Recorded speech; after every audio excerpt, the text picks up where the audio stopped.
Going solar with 320 may cost you nothing down. But the work we do is not a $0 job.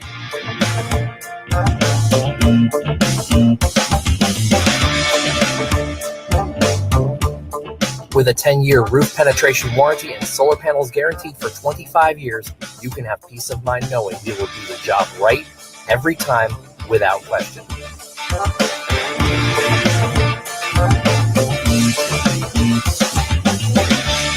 320 Solar. Power up.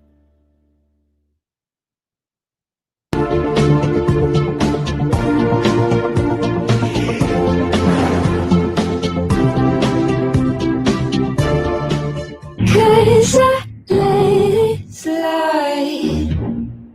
Doesn't mean it isn't pulling on my heart till it's almost white. Cause I wanna let you feel strong.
Evolution. Sports Talk Television live here nightly. All Bucs Report. It's the Sports Lab. I'm your host, Peter Blake, giving you something to think about on tonight's show. Bring your passion, bring your excitement, just don't bring any nonsense.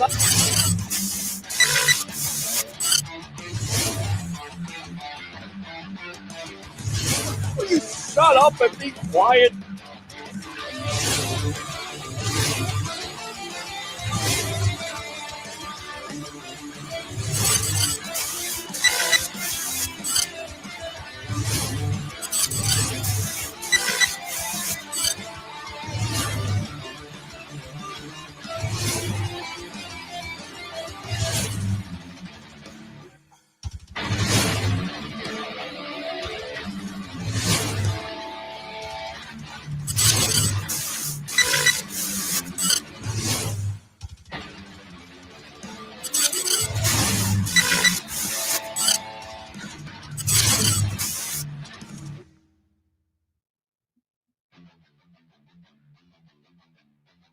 What's going on, guys? Welcome back to another edition of the Evolution of Sports Talk Television here live nightly on Bucs Report. It's the Sports Web.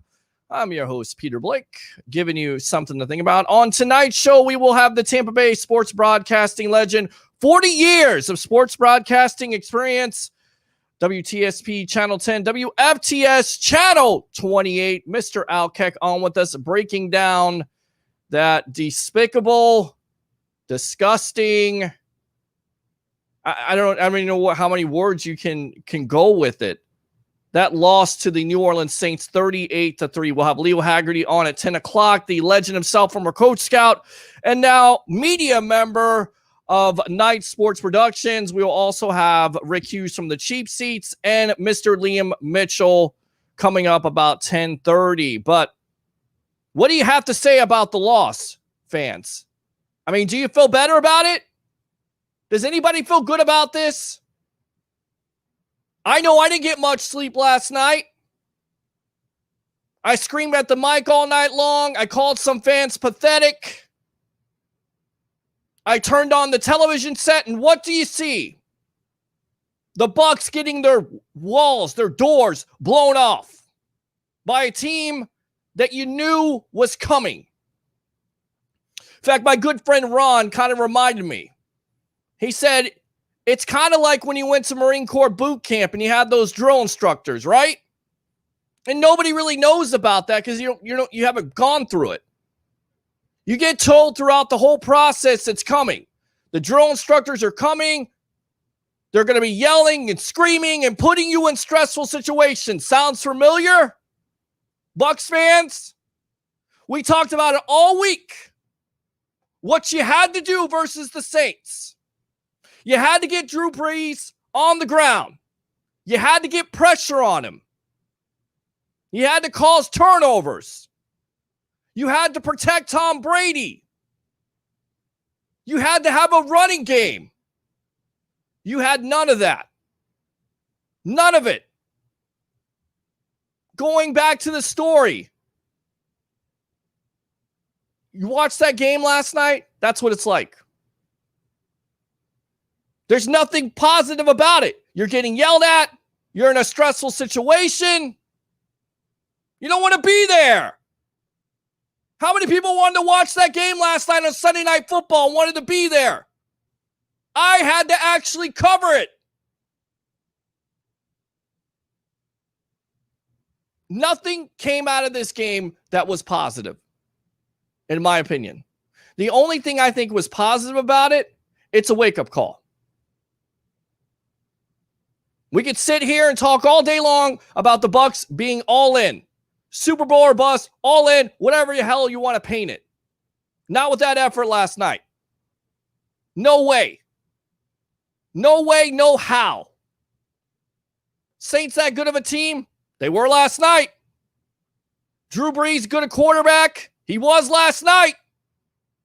14 for 16. Over 100 yards passing. I thought the guy was injured. What was Todd Bowles doing? What was this defense doing?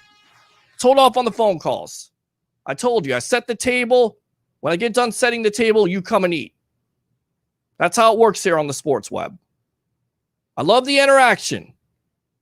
I want to know how you feel about it. And then on top of it, if that isn't bad enough, because we heard about it. I told you about the national media, didn't I? Don't listen to them. They'll neg you out. They got the Bucs left for dead. They're done. Season's over with. You can't win the NFC South. You're 6-3. You're done.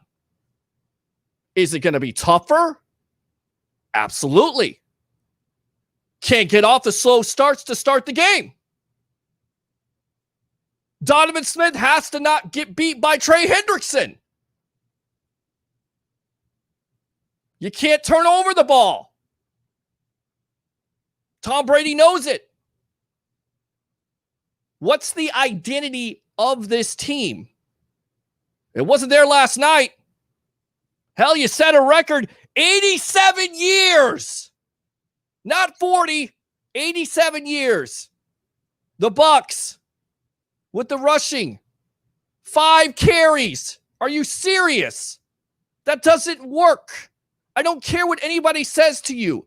It's a passing game. It's a passing league. Hogwash. You got to have balance to your offense. You got no balance to your offense, you're in big trouble. So my question to you is, what do the Bucs do from here? Do you still have confidence? They're 6-3. They have an opportunity to turn this around. Can they win the NFC South? I don't know. Did the Saints lose to the Raiders this year? Yeah, they did. Did the Bucs beat the Raiders this year? Yeah, they did. What happened yesterday? Seattle, Russell Wilson playing at an MVP level, goes into Buffalo. Buffalo beats their ass. It's happened before. Injuries happen in the NFL. So not all is lost, Bucs fans. But you got to have a better effort. It's like what Bruce Arians said. We got our ass kicked in all phases of the game. Offense, defense, special teams. You've got to be better than that. So where did the Bucs go from here? We'll get your thoughts tonight. 727-255-0391. It's 727-255-0391. The season isn't over. It's just a little bit more difficult. It's more of a challenge. Welcome to 2020. All right, let's go out to Mr. Alkek here and get his thoughts on this game. 38-3 shellacking Monday Night Football. And I didn't mention this. The whole worst part of this is that fans had to see Jameis Winston eating a W. We'll get back to that in a moment. But welcome, Tampa Bay sports broadcasting legend. How you doing tonight? I'm well, bud. How are you? I'm doing great, trying to get over this game, trying to make some sense of it. And the disappointing thing is that fans out there know that this team could be better. They put on better efforts, but lately, Al, they have started off slow to begin games. We talked about it against the Giants. You may be able to get away with it because they're not a great team. The Raiders possibly, whatever else. But you can't do it versus the Saints. They did it last night, and they paid. Well, they weren't competitive at all throughout the entire game. I mean, from the opening drive on for New Orleans, the Bucs were really playing catch up from there. My feelings are not quite as strong as yours in that they stand at 6-3. There are 7 games left in the season. I don't think it's inconceivable that they can go 5-2 or 4-3. And at the start of the season, if somebody said, listen, the Bucs will end up 10-6. Will you take that? I think most Buccaneer fans can. And when you look at the remaining schedule, I don't think it's out of the realm of possibility that they could end up 10-6 or 11-5, or really even 12-4. You know, when you look at the schedule, and it's not an easy schedule by any means. They have to take on the Rams and Kansas City in back-to-back weeks, and then, you know, the NFC South is always a little bit tougher than what you think it is. Can they sweep Carolina? Can they take 2 from Carolina? And we'll obviously know that on Sunday. And then what do you do with Atlanta? Atlanta's slowly getting better. So can they walk out of this at 12-4, 11-5, 10-6? And I think they definitely can. And I think they definitely will.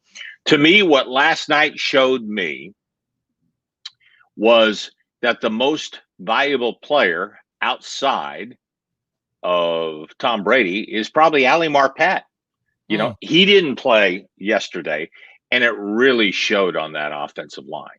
And obviously, Marpet does an awful lot for the left side of the line as the starting left guard. And of course, he's right next to Donovan Smith, who needs all the help that he can get. And I think last night showed again just how much trouble the left side of that offensive line is really going through. And it all starts with Donovan Smith. Donovan Smith not able to handle his part of the pass rush. That means that Brady is under pressure. Also means, thank you so much, means that Brady's under pressure. Also means that Brady really can't look downfield. If you listen, I don't know if you heard Bruce Arians today, but he threw some shade at Tom Brady. You know, he said that Mike Evans was open, and it wasn't just open once, but was open throughout the game. Well, it's hard to see downfield when you are being pressured the way that Tom Brady was pressured last night. You're exactly right. He was asked by reporters today, of course, in his presser, and he said the interception to Antonio Brown was just a poor throw. As to the interception on the throw to receiver Chris Godwin, Arians was more suitable by his standards. The one to Chris Godwin, Chris read the route properly, but Tom thought he was going deep. He stopped, and those things can happen sometimes when you're doing it on the run. And then also he said Mike Evans, because we've kind of been wondering where Mike Evans is. Where in the world is Mike Evans? because we know that he could be a top 5 receiver, top 3 receiver when he's given the ball. And I've always thought, he was hurt. He's not able to get the separation. But according to Coach Arians today, basically Mike was open a bunch in that ball game. He just didn't get targeted. That was all. Mike was open. So I guess my concern is, in looking at this and talking about it in my monologue with the 87-year record, did they try too much to target Antonio Brown? Did they try too much to target their outside weapons instead of go with what has basically gotten them there, which is the run game? And they only ran 5 times. One of those was a kneel down by Blaine Gabbert. So, basically you had Ronald Jones and Leonard Fournette. You brought in Fournette. You have Ronald Jones. Both of those running backs have been successful in the league. So, Al, how come we didn't see more runs last night to take the pressure off of that offensive line and Tom Brady? Because they had 5 straight 3-and-outs. And they were so far behind early on. And then to show you just how poorly they were running the football, or would have run the football, when they had 4th and goal at the 1, or excuse me, 1st and goal at the 1, after the pass interference penalty, they couldn't come anywhere near the goal line. They tried to run, I think it was 1 time. And, that offensive line had absolutely no penetration whatsoever. So they decided to pass the ball. I believe it was 3 times. On that series. And so it was, it was very obvious to me that the Buccaneers were getting beaten up front. And the major problem with that is that your number 1 offensive lineman is not playing in this game. And that number 1 offensive lineman, Ali Marpet, is really extra hands for the guy right next to him, Donovan Smith. And it's just become increasingly obvious that the weakest link on this offensive team is your left tackle. And I thought that was painfully aware last night. And I'm sure it's nothing that most of the league doesn't already know. But you didn't have Ali Marpet there to help out. And so what's going to happen is that, you can't really shuffle the offensive line at this point. You got to go with what you have. Yeah. And they'll go with that the rest of the year. But I can guarantee you that next year, one of the things that they will go after is an offensive lineman that you can either move Tristan Wirfs over to the left-hand side and then put, a high draft pick on the right side, or you draft a left tackle, or you sign as good a left tackle as you can, which may not be that hard considering that this would be Tom Brady's 2nd year. So, I just think it's painfully obvious that that's where the problem is. That's where the problem starts. And they're all of a sudden they have 5 straight 3-and-outs. They can't do anything. Now, did I expect them to at least mount some kind of a charge? Yeah, you expect that in the NFL, but not last night. Not last night. And as far as Mike Evans is concerned, to me, maybe it's just me. It just seems like he is so easily taken off his game by whatever defensive back that's covering him that has had success against him in the past. And they're yapping at each other and whatever. And all of a sudden, you don't see Mike Evans with much in the way of catches. So I don't know if that's all Tom's fault. I'm just wondering how much of it plays into, Mike Evans getting caught up in some of the other stuff. But, Gronk had a touchdown pass right there in his hands in the end zone, dropped it. There were, and don't get me wrong, Tom made some bad passes. Yeah. But to put all this on Tom's shoulders, and when you listen to the national media, that's the first thing they say. You know, hey, Tom had played so well until, last night, and he just didn't play well last night. And, it was his worst performance since, and, going through all that stuff. Bottom line, nobody on this team played well. And to me, it started up front with the offensive line. Donovan Smith just is not a quality left tackle in this league. He just isn't. Could they make a change? Could they make a change eventually to a Hay? Could they go with somebody else on this team if Smith continues to struggle? Well, if Haig were an answer, he would have played well last night, and there wouldn't have been the problems that they had. He was at left guard for much of that game.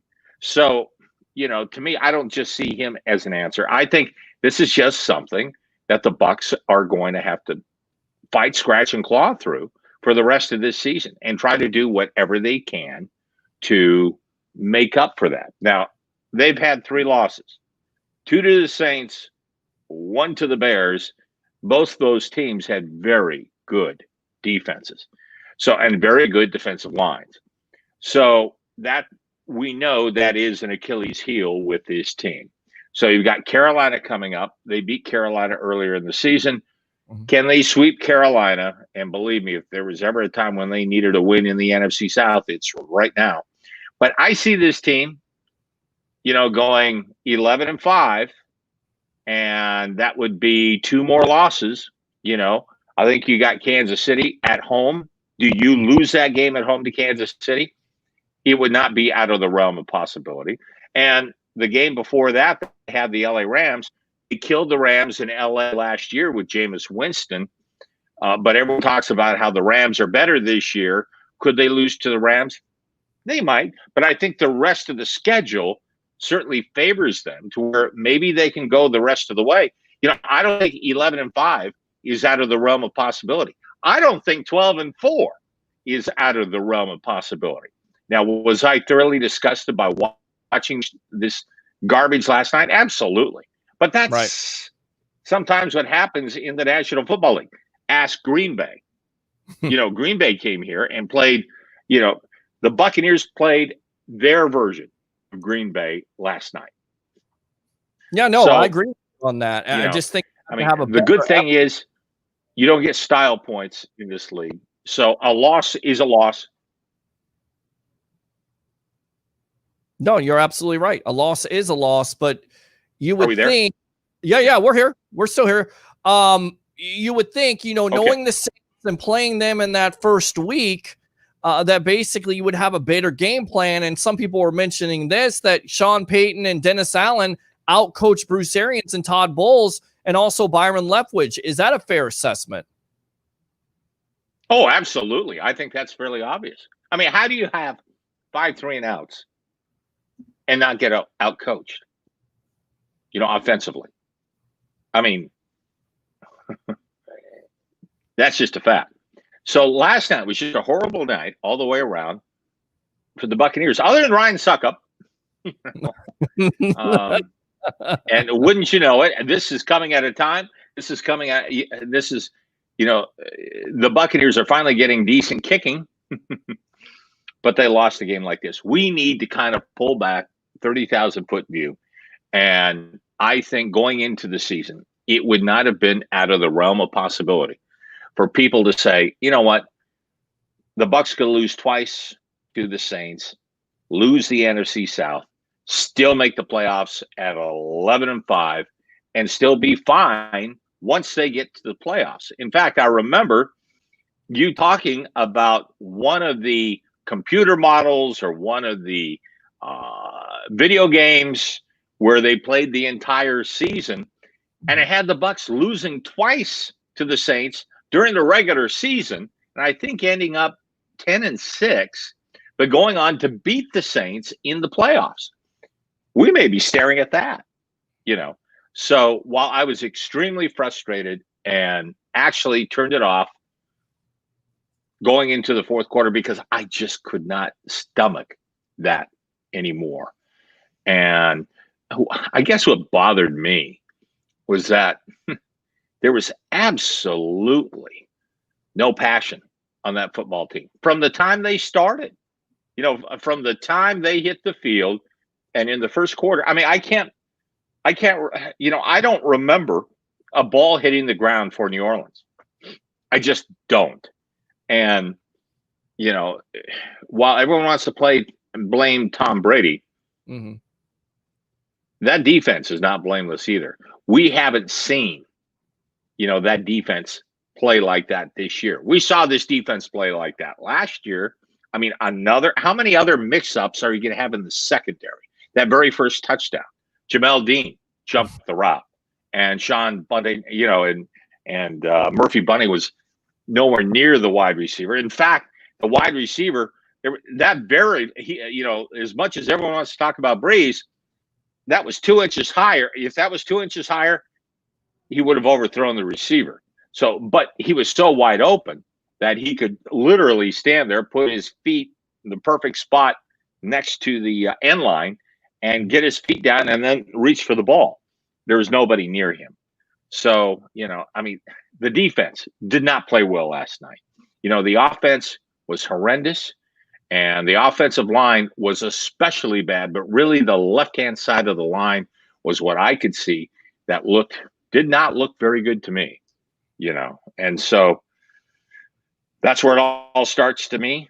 And I'm sure that's what they're going to try to do to, get this thing going again. But believe me, everybody knows, beginning with Carolina, that the weak link on this offense is that left tackle and that left side of the offensive line. And hopefully Ali Marpet is back. But they sorely missed Ali Marpet last night, and I thought that was painfully obvious. No, absolutely. And Ali Marpet has been one of the best, if not the best, offensive lineman on this line this year. And you're exactly right about it. And he helps out Donovan Smith kind of mask some of those deficiencies. What was more disappointing?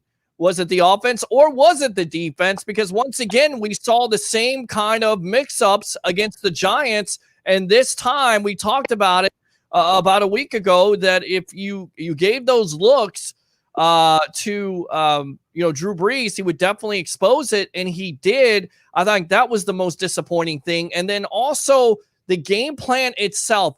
Al, how many times have we seen, if you play zone versus Drew Brees, you don't play man-to-man coverage, he eats it up.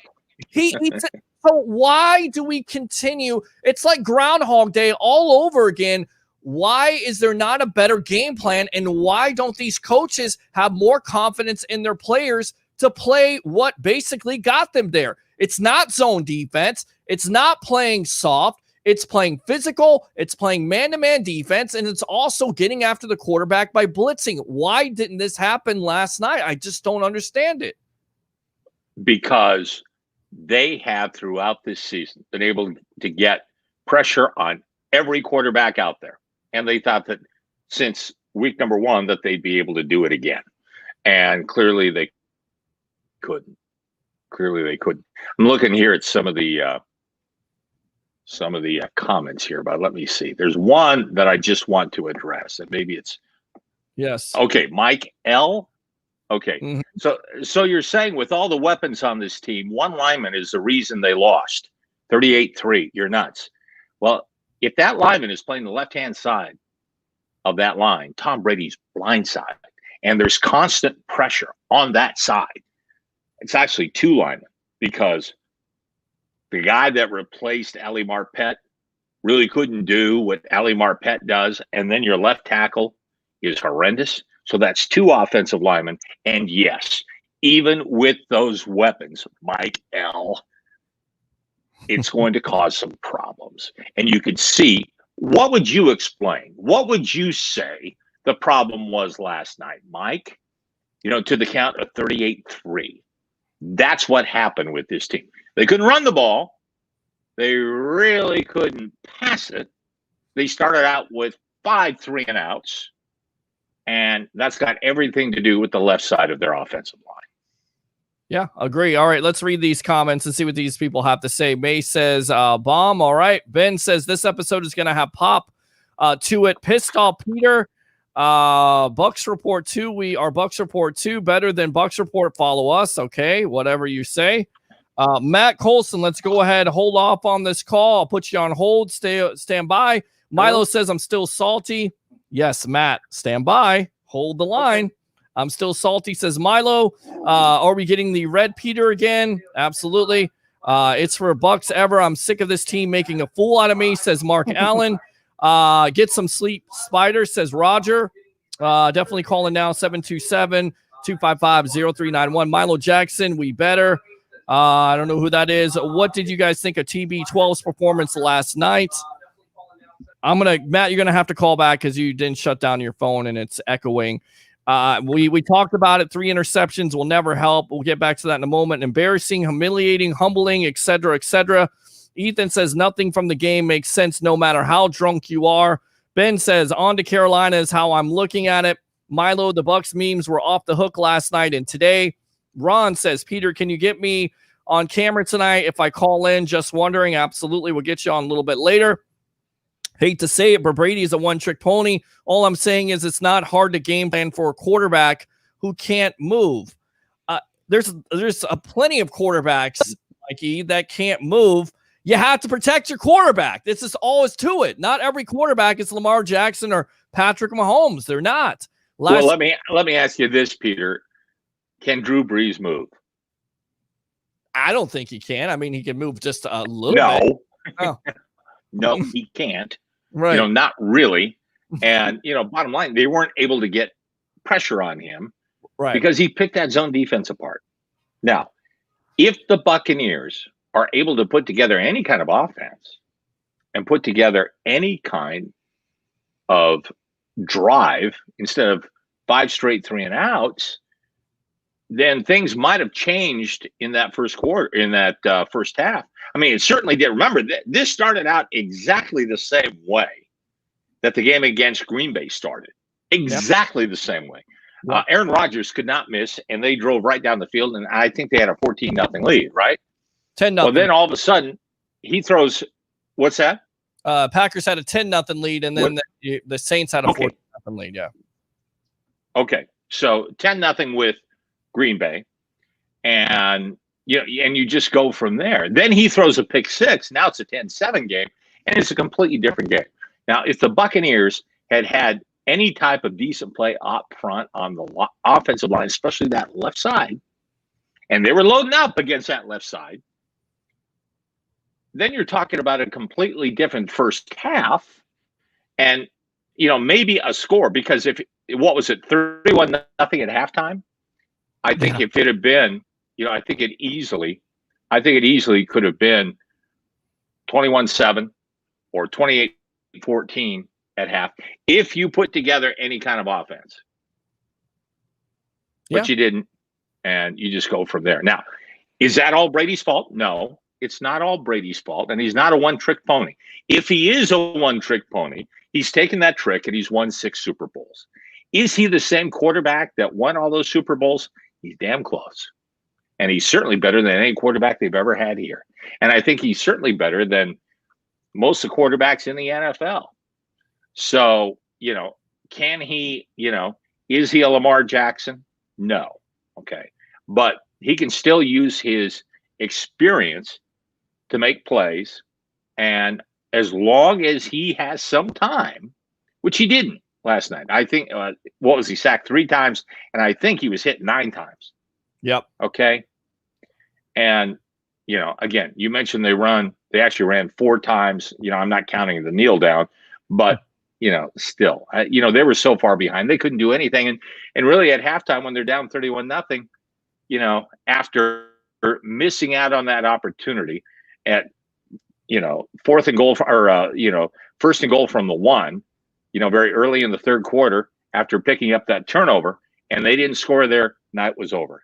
There was nothing anyone could do. It's done. Don't get anyone injured. Go on from there and get ready for Carolina. Because, again, they're 6-3.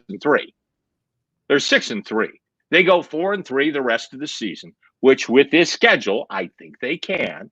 But if you go 4-3 the rest of the season, you're staring at 10-6, and that's a good shot of making the playoffs, especially if they expand. So I ask you, can they beat Carolina this week? I think they can. That's one.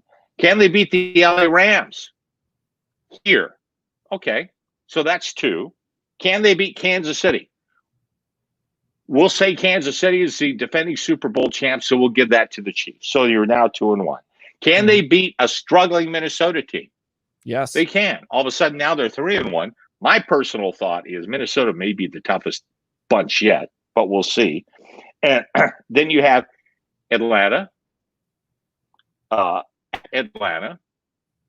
Just for the sake of argument, let's say you split with Atlanta over these last 2 games, because that's what happens in the NFC South. So let's say that. So all of a sudden, now you've got 2 losses over these last 7 games. And so you end up 5-2. Now you're 11-5. Is that the end of the world? No. If someone told us before the season, listen, you'll end up losing to the Saints twice, but you won't win the NFC South. But you'll go 11-5 and make the playoffs. Would Bucs fans take that? In a heartbeat. So I think this team is still on track to go 11-5, 10-6, 11-6. Who knows if they ever get their act together? They could end up 12-4. They can end up going 6-1. The rest. So we'll see. But maybe that's me. Well, I said people like Mike L know an awful lot more.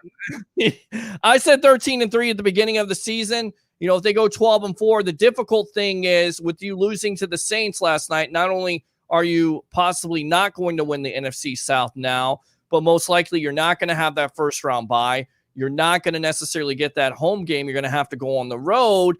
And Brady in his career has not been a great quarterback on the road, although it is 2020, so that home field advantage may be by the wayside because you don't have any fans. Tell you what, let's go out to the phone lines here. Matt Colson from Oklahoma City leading us off here on the Sports Web. What do you have to say?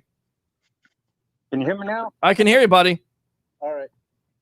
I was listening to Al, and I agree with him when he does the breakdown of the schedule. Mm-hmm.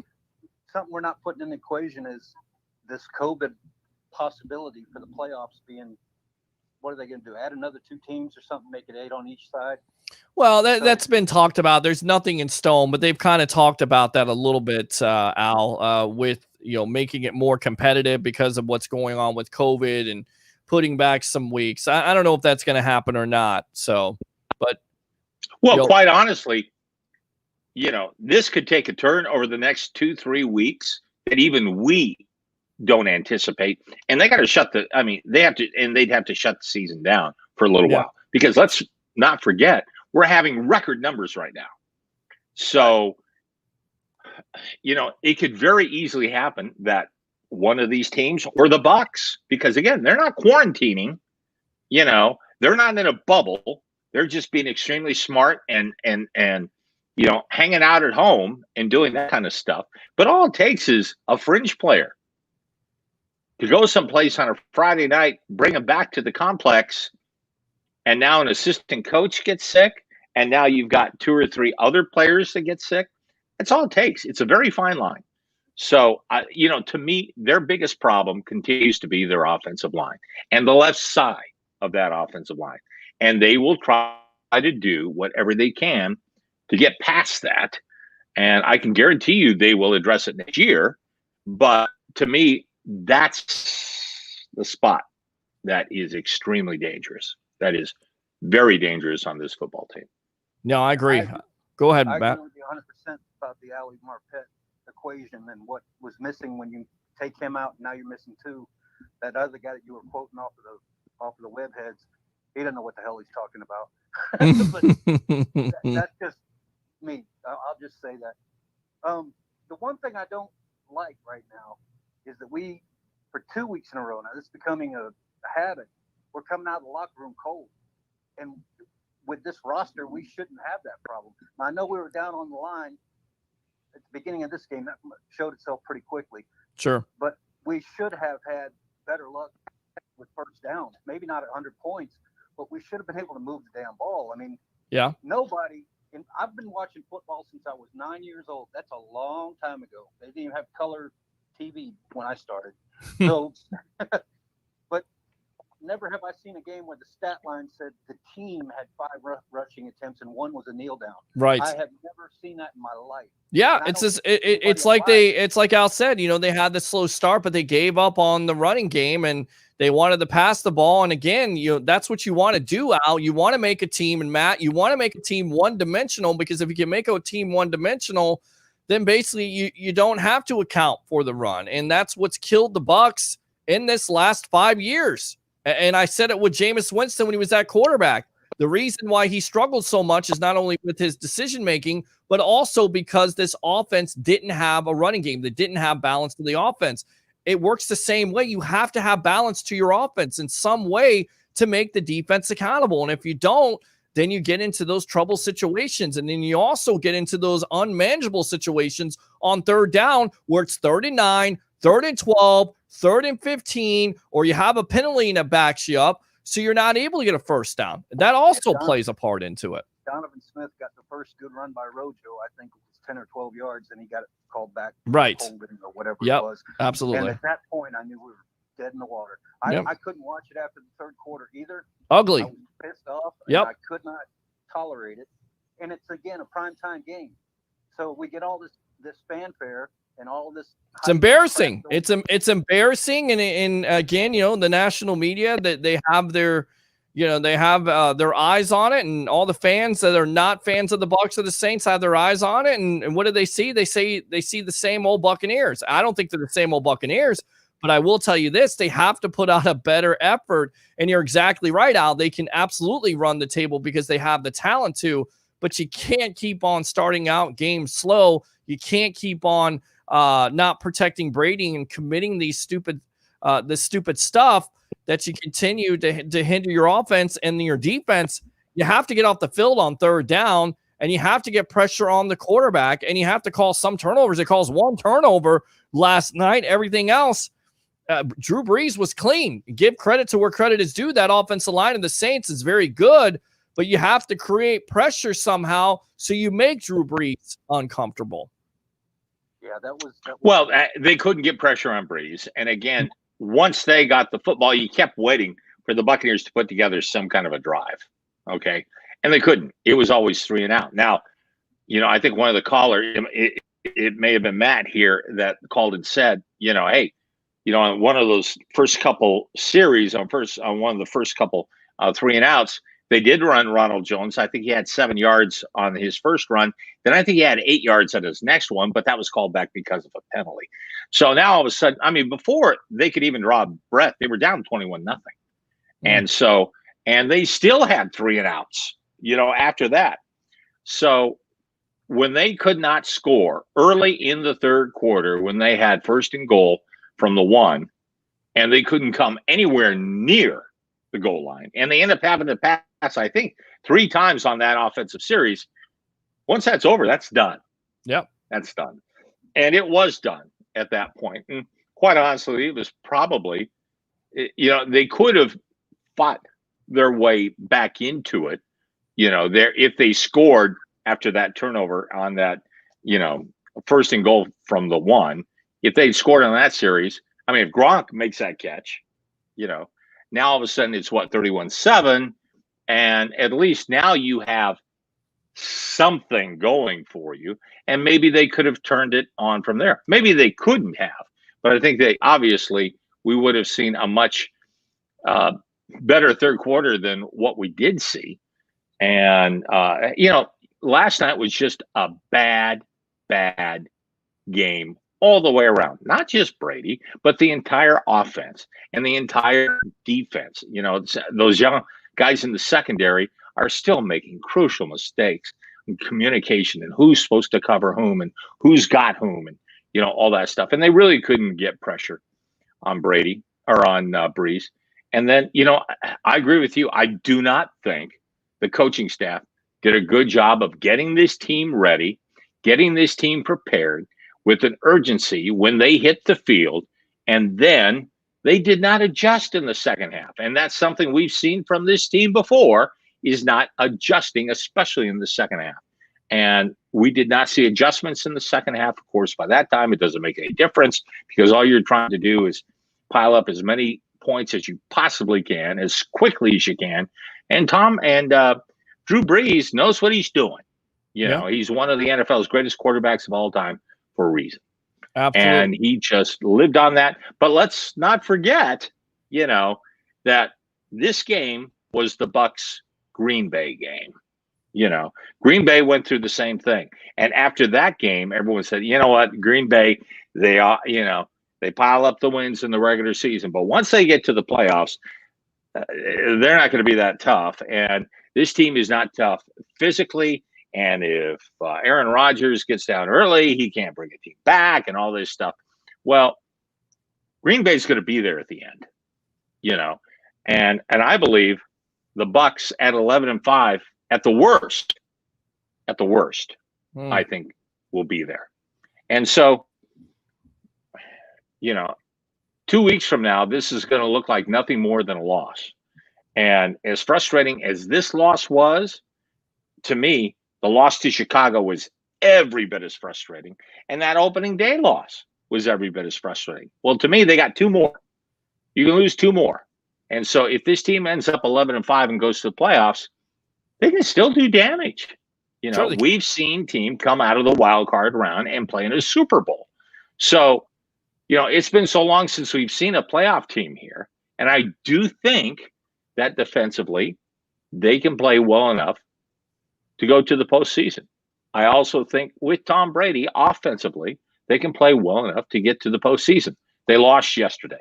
Doesn't matter if it's by 35 points or 1 point, it's still a loss. They still stand at 6-3, and they still have Carolina coming up this week. So they have not played well the last 2 weeks. They go 1-1. So hopefully they can get their act together and beat a Carolina team that really looked tough yesterday and against Kansas City. And maybe that's better. You don't want to go in against a team that you think you can just walk into the stadium and roll over. So, you on, I think, a better Carolina team than what a lot of people think. And you're going to have to be at your best in order to beat that team and then hopefully build some momentum again. Because what we're seeing is 3 wins, a loss. 3 wins, a loss. And they started the season with a loss. So a loss, 3 wins, a loss, 3 wins. That's what we're looking at here. Yeah. All right, Matt. Good stuff. Thanks a lot for the call. Appreciate you. All right. Keep on calling. All right, man. I'll talk to you later. All right. Sounds good. Let me fire those cannons for him. Let's go back out to the webheads here and hear from you guys. Let's see.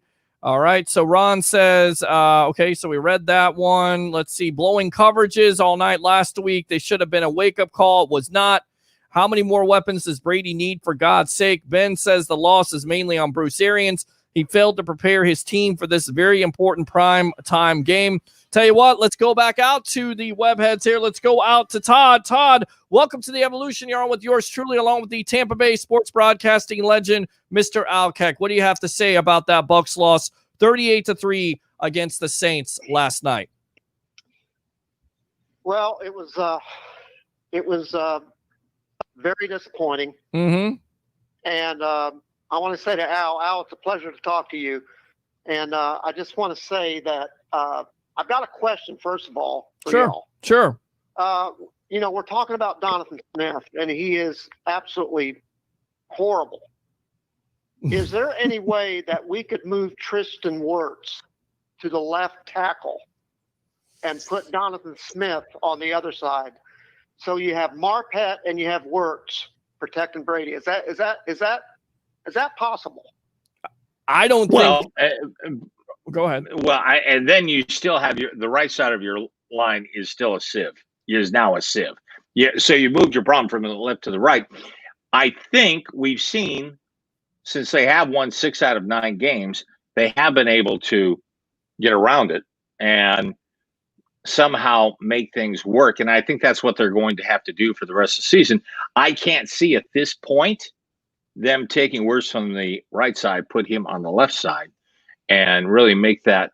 I mean, I think that's pretty drastic, and I think it's, pretty difficult, especially at a time now to where, again, you're not going to get a whole lot of practice time. You get your typical practice time, and that's about it. I think they can, jerry rig this with gum and duct tape on the left side and make it work.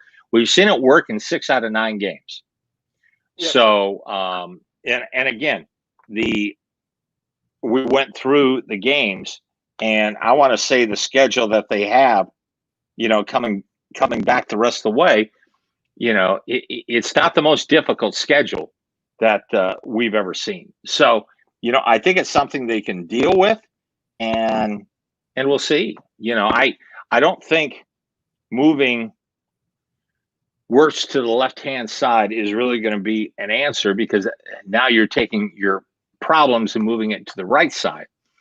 But I personally, to me, if you're going to spend money and try to work your salary cap in order to bring someone in, I would have preferred to see them take some of that money and brought someone in that's a left tackle, instead of Antonio Brown.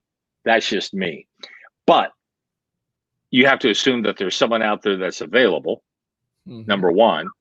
What would you need to do that? Yeah, well, I agree with you.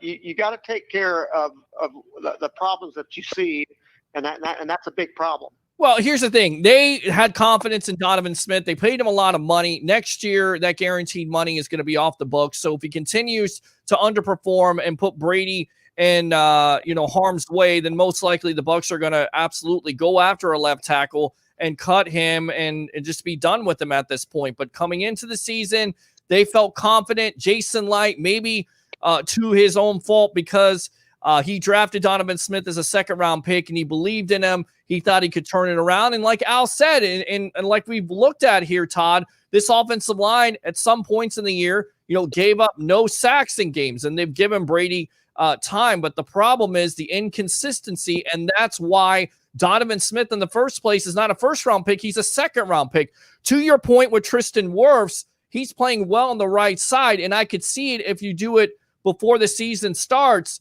but you don't do it in the middle of the season, even though most likely Tristan Wirfs is outperforming Donovan Smith. You got to go with what you have, or go with somebody that has the experience to play the left tackle spot. I'm not switching Wirfs from the right side to the left side in the middle of the season. Maybe before the season, but not in the middle of the season. So you got to run with what you got. You've got to get better. Donovan Smith has to get better. This is what we talked about in the offseason. He's very inconsistent. He's not the best left tackle in the league, but he's getting paid as such.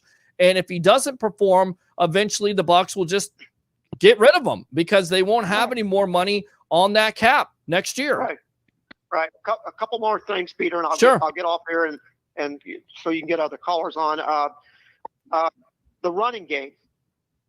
Ronald Jones had a couple good runs, and then we don't do any more runs the rest of the night. I say it all the time, Todd. He's a victim of volume, and I keep on saying it over and over again, and I get it. He has his faults in pass protection at some points. He doesn't catch the ball consistently, but you can see if you give the man the volume, he's able to produce. And I put this on the coaching. I put this on Coach Arians, and I get it. You're down, but you can't panic. And it seems like the coaching staff panic. I put this on not only Coach Arians, but also Byron Leftwich. You have to find a way to get your running backs involved. If not, why spend the money on Leonard Fournette in the offseason? Why say that you're going to go with Ronald Jones and then don't go with him? It doesn't make any sense. You're just talking at that point. You're not putting any action into it. And we've seen when you give volume to Jones, what he can do. He had 3 straight 100-yard rushing performances. And that was because he can get it done. But you got to give the guy the volume. You can't just go away from him and say, you know what? We're just going to be a pass-happy offense, because the defense knows about it. Dennis Allen knows about it. They game plan for it. So not only is this on the players last night, this is on the coaching staff. They have to do a better job of getting their playmakers involved into this game plan, and that means a victim of volume and Ronald Jones. Go ahead. Well, and you just hit everything on what I was getting ready to say. A really poor game plan on all the coaches, on Arians, Leftwich, and Todd Bowles. And I mean, when they make you one-dimensional, that favors the defense. And we couldn't protect Brady. So and everybody's blaming Brady for the loss, and it's all Brady's fault. It's not all Brady's fault. We played poorly. Defensively, offensively, it was just horrible. And I was there at the game, and I watched it, and I know what it was like. So, well, I'll tell you what. I'll go ahead and fire those cannons for you, because you had to watch that, and you stayed in watching it. Todd, keep on calling the evolution of sports talk television. All right, my friend. Good stuff. All right, Peter. Thank you very much. Thanks, Al. You're welcome. Appreciate it. Good stuff. Keep on calling here. 727-255-0391. It's 727-255-0391. Let's go back to the comments here. But actually, Todd wants to call back. Todd, are you calling back again? What's going on? No, I guess he's not. Okay, let's go back out to these comments here, read these, and then we'll talk about the aforementioned Jameis Winston and eating a W in the Drew Brees press conference or the interview after the game. All Arians can do is put blame on others. I've been taught it starts at the top. I think that's fair. Fair assessment. Absolutely, Mitch. Michael Scott says, hey, Peter, we all know Brady's history after losing a bad game. I think the team is going to demolish Carolina. I don't think we're going to win the NFC South, but I think we get a wild card. Michael also says we are already counted out anyway, so let's just go for it. Byron seems to have issues with line protections to protect your old guy, says Malik. Okay, something's wrong with the offensive line. I do believe that when everybody thought this offensive line was picking up, they played. But, again, Michael, goes back to what Al's point was at the beginning of this broadcast, missing your best offensive lineman in Ali Marpet, putting with Joe Haig. There's a reason why Joe Haig is a backup. It wasn't very good last night, and we all know that Ali Marpet and Donovan Smith, they have this chemistry working, so they didn't have it last night, and it wasn't good. Exactly. It's all about consistency, Mike, and that's something that our team has been able to do, hasn't been able to do in seasons prior, just when we think things are on top. Speaking of Ali Marpet, does anyone know if he's going to play? Because if not, I guess he's saying we should. He's in concussion protocol. Mike Evans sucks, says Bucs Report 2. I don't know who this guy is. Y'all make too many excuses for Brady. Dude's just not as good as he was. I mean, Mikey, you're the guy. You're probably a Winston fan. I mean, I hate to say it. You're probably a guy that is absolutely a Winston fan. And look, I've been there. I've defended the guy, but it's not all on the quarterback. And I've said this over and over and over again. He didn't play well. He had 3 interceptions, but he was not helped out by his offensive line. He was not helped out by the coaching staff. He was not helped out by the wide receivers getting separation. He wasn't helped out. You got to help a quarterback out. Quarterback can't do it all. Patrick Mahomes on the Kansas City Chiefs isn't doing it all. Russell Wilson on the Seattle Seahawks isn't doing it all. You guys got to get over this, man. You got to get over it. Bucs Report is fake news. Switch the Bucs Report to. I don't know who this joker is. All right. Sometimes when you have a lot of talent, you rely on the talent, so the effort isn't always 100% compared. Just someone who is average talent comes out 100% because they have to or they won't have a job. Malik, yes, Bruce just needs to take this game on the chin. How can you win without the run game, which takes the pressure off the quarterback? Very good. True, but we should be able to beat the Saints and better teams if we really are that good. But if you don't put the effort out there, you don't have a game plan, you don't have everything working, all the 3 phases of a football team, it's not going to work. Wrong, Al. The first 15 plays was 13 passes and 2 runs, says Milo. Ben. Well, I think we said that, didn't we? Yeah, we did say that.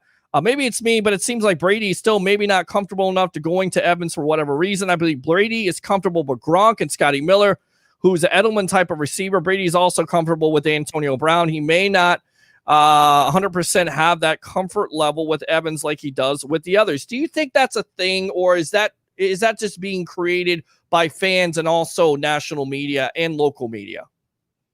When you go 5 3-and-outs, it doesn't matter who you're trying to go to. You're not going there. You're not making the plays. You're not making things happen. So, I agree. Mike Evans has to be the main target for this team in order to have success that they want to have. He has been the main target ever since he's been here. So for whatever reason, he's been taken out really for much of the season. And we were told the biggest part of that was because he suffered an ankle injury in the opener against New Orleans and has been limited since, but he still scored touchdowns when you get close to the goal line. That did not happen last night. In fact, I think, I'm just going off memory here, but I think out of the 4 plays, 2 of them were fades to the corner from Mike Evans, and they didn't work. So to me, and again, this is my personal opinion, I think against the likes of the Saints And the Giants, that defensive back for the Giants, Bradford, is it Bradford that plays for the Giants that used to be, I think, with Carolina? Bradbury. That has had Bradbury, okay, that it had great, performances, or had very good performances against Mike Evans in the past. A lot of times, I mean, it's my opinion that Evans gets caught up in a lot of that stuff. Sure. Instead of just going out and playing. And I think that hurts this offense. And somehow, some way, they've got to be able to get past that. But the biggest problem is you still have to give your quarterback time to be able to see the field and make his reads and go from there. They were not able to do that last night. And I know it's very easy to point your fingers at Tom Brady. But it was not just Brady. It was the offensive line. It was receivers not getting open. It was plays being called. Look at it this way. With the performance last night, this, I think, you can be fairly certain of. You don't have to worry about Todd Bowles or Byron Leftwich leaving next year for a head coaching job, because what people have seen on national TV from the Tampa Bay Buccaneers has not been anything that impressive offensively or defensively, to where these coordinators are going to be able to steal a job someplace. Agree. All right, let's see here. Let's go out to Milo here. They abandoned the run because the Saints were still in cover one and telling Brady to beat them, and we failed. So you're saying with all the weapons on this team and one lineman is the reason they lost 38-3. You're nuts. I didn't say the whole thing, but Mikey, you have selective hearing, so there you go. Exactly. Marshawn owns him mental, and let's just give him credit. Marshawn Lattimore is one of the top corners in the league, and he's always won this matchup, and Mike Evans has to get over it. So that's maybe the reason why Tom Brady wasn't going to him. Hello? He didn't want to force it to him because he wasn't open.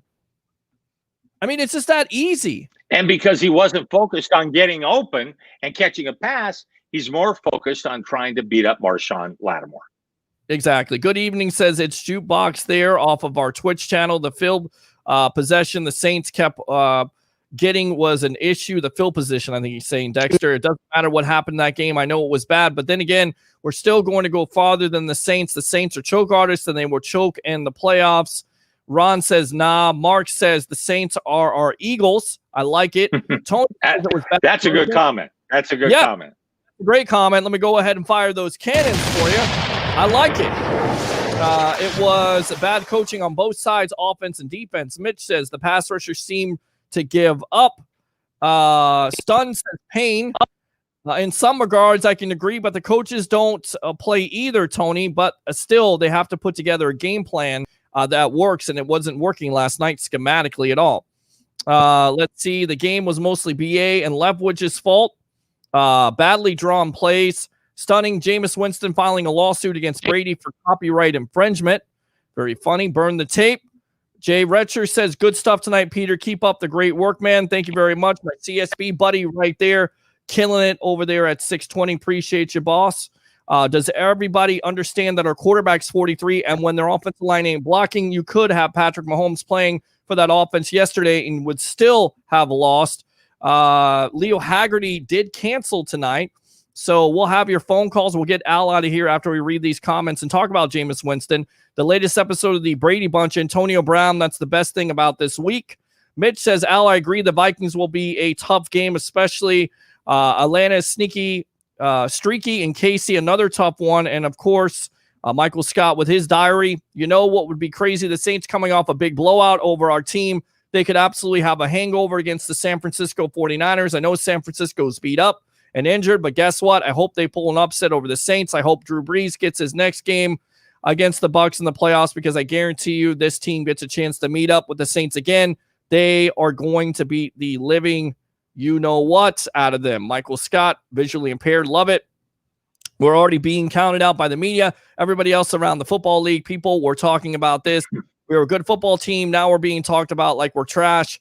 When the GOAT gets talked about like he's trash, we all know what happens. We all know Tom Brady's history. Every time he comes off a bad game, he lays the smack down the next week. We've all seen it, what he did to the Green Bay Packers when we lost. Jimmy says, Bruce needs to call plays. The Bucs can still win the South Super Bowl year. We lost both games to the Saints and still won the division, so it can happen. Absolutely. Stunning says, if we don't take penalties, we win easily.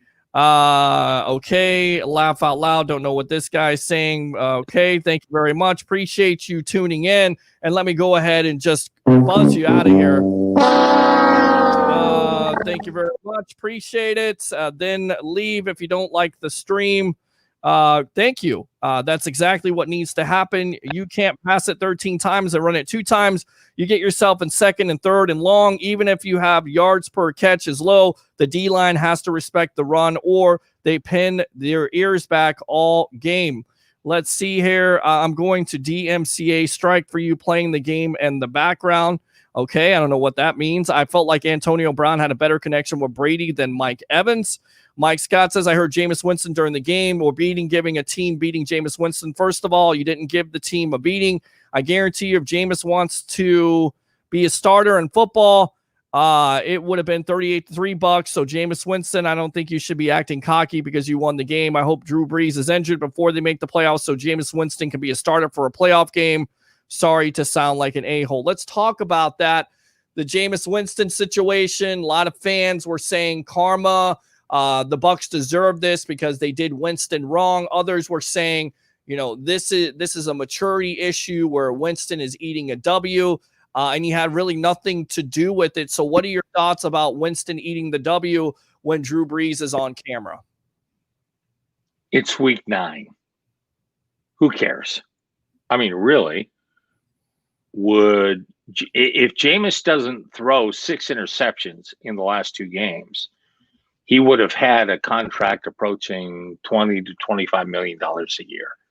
So, instead, the only place he can get a job is with the Saints at a little over, well, actually, it's less than $2 million a year. So, Jameis had his opportunity here. It just didn't work out. I do believe that Jameis will get another opportunity as a starter, but he's his own worst enemy. And we've seen that time and time and time again. And last night, if I were Jameis, now's your opportunity to beat your chest. He had that one pass for 12 yards in mop-up time. Is that what Jameis really wants in his career? So I'm hoping that Jameis can take this opportunity to learn from Sean Payton and get as good as he can. And who knows what happens a year from now. But, chances are Drew Brees is going to retire. And then the Saints will make their choice. And all the indications are pointing to Taysom Hill, a guy that wasn't drafted. So you're going to have a team that prefers a guy who wasn't drafted over a guy that was taken first overall. What's that tell you? They've had Jameis in the building all year long, or at least at that point, all year long. So what's that tell you? And I wish Jameis nothing but the best later in the year, but I just don't see who's now, unless things change, and things could change. But at this point, I just don't see a team out there in the National Football League, maybe the Canadian Football League, but I don't see a team out there in the National Football League that's going to, at the end of the season, say, Jameis, you're our guy. All right, the Tampa Bay sports broadcasting legend, 40 years of sports broadcasting experience, WTSP Channel 10, WFTS Channel 28. What do you got coming up tomorrow night on the Outkick Show exclusively here on Bucs Report? I have Chris Myers from Fox Sports, who's one of their play-by-play guys. And so we'll talk about the Buccaneers, and we'll talk about that and just try to get past this game and look on to Carolina, because, again, this is a team that can still finish 12-4, 11-5, 10-6, And I think with the schedule, with the guys that they have left coming up, I don't think that's out of the realm of possibility. And if someone had said before the season, listen, the Bucs will lose twice to the Saints, but still, and not win the NFC South, but still end up 11-5, would you take that? I think you would. Absolutely. I think you would. So we'll see. They still have a ton of games. They still have 7 games or 6 games left, right? Absolutely. Yeah. 7 games. So 7 games left. What am I thinking? Yeah. So 7 games left. Still a bunch of the season. So we'll see what happens. All right, there you go. That's the Tampa Bay sports broadcasting legend, Mr. Alkek, here on the Evolution of Sports Talk Television, powered by 320solar.com. Thanks a lot for your time, boss. All right. Sounds good. All right. See you tomorrow night. There you go. So we'll get him out of here. We'll read some of these comments as some of you guys are trolling at 1,000 tonight, and I appreciate that because, look, if you went on your Twitch channel to copy us, I appreciate you.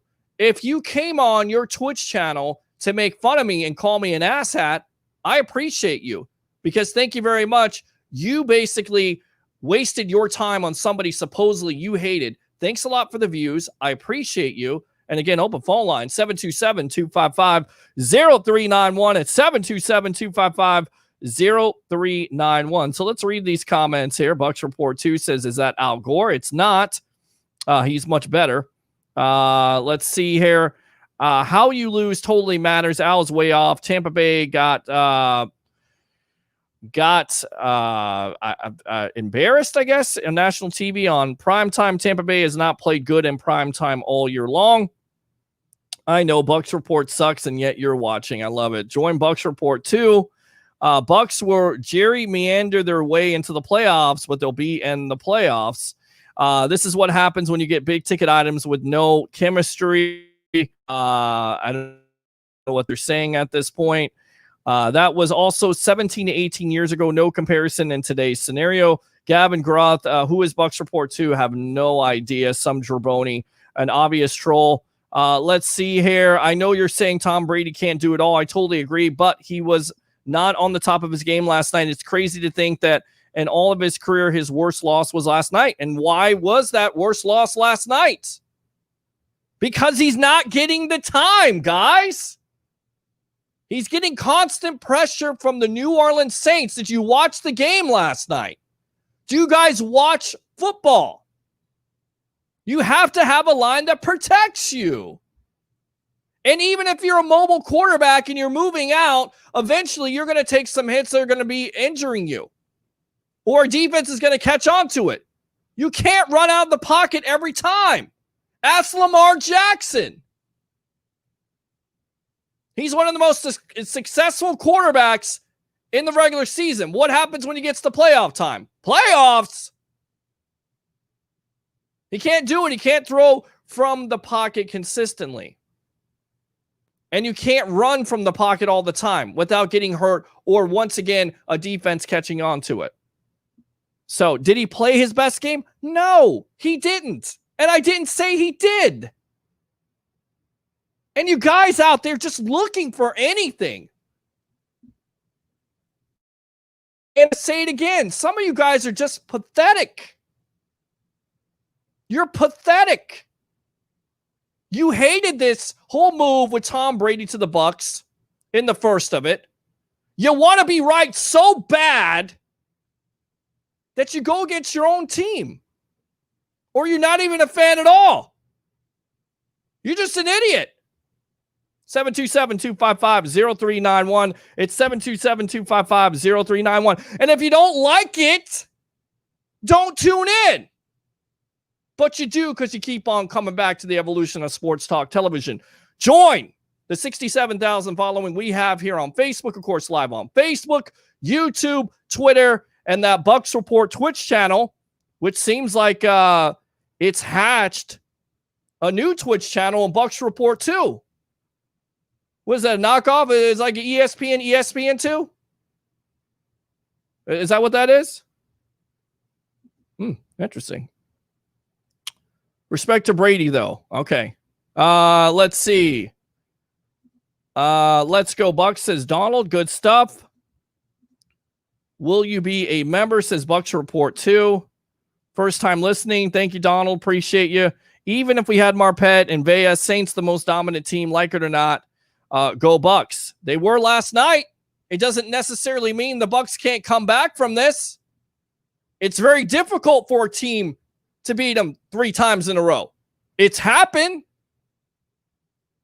You would think if the Bucs get that opportunity that they would be ready for it.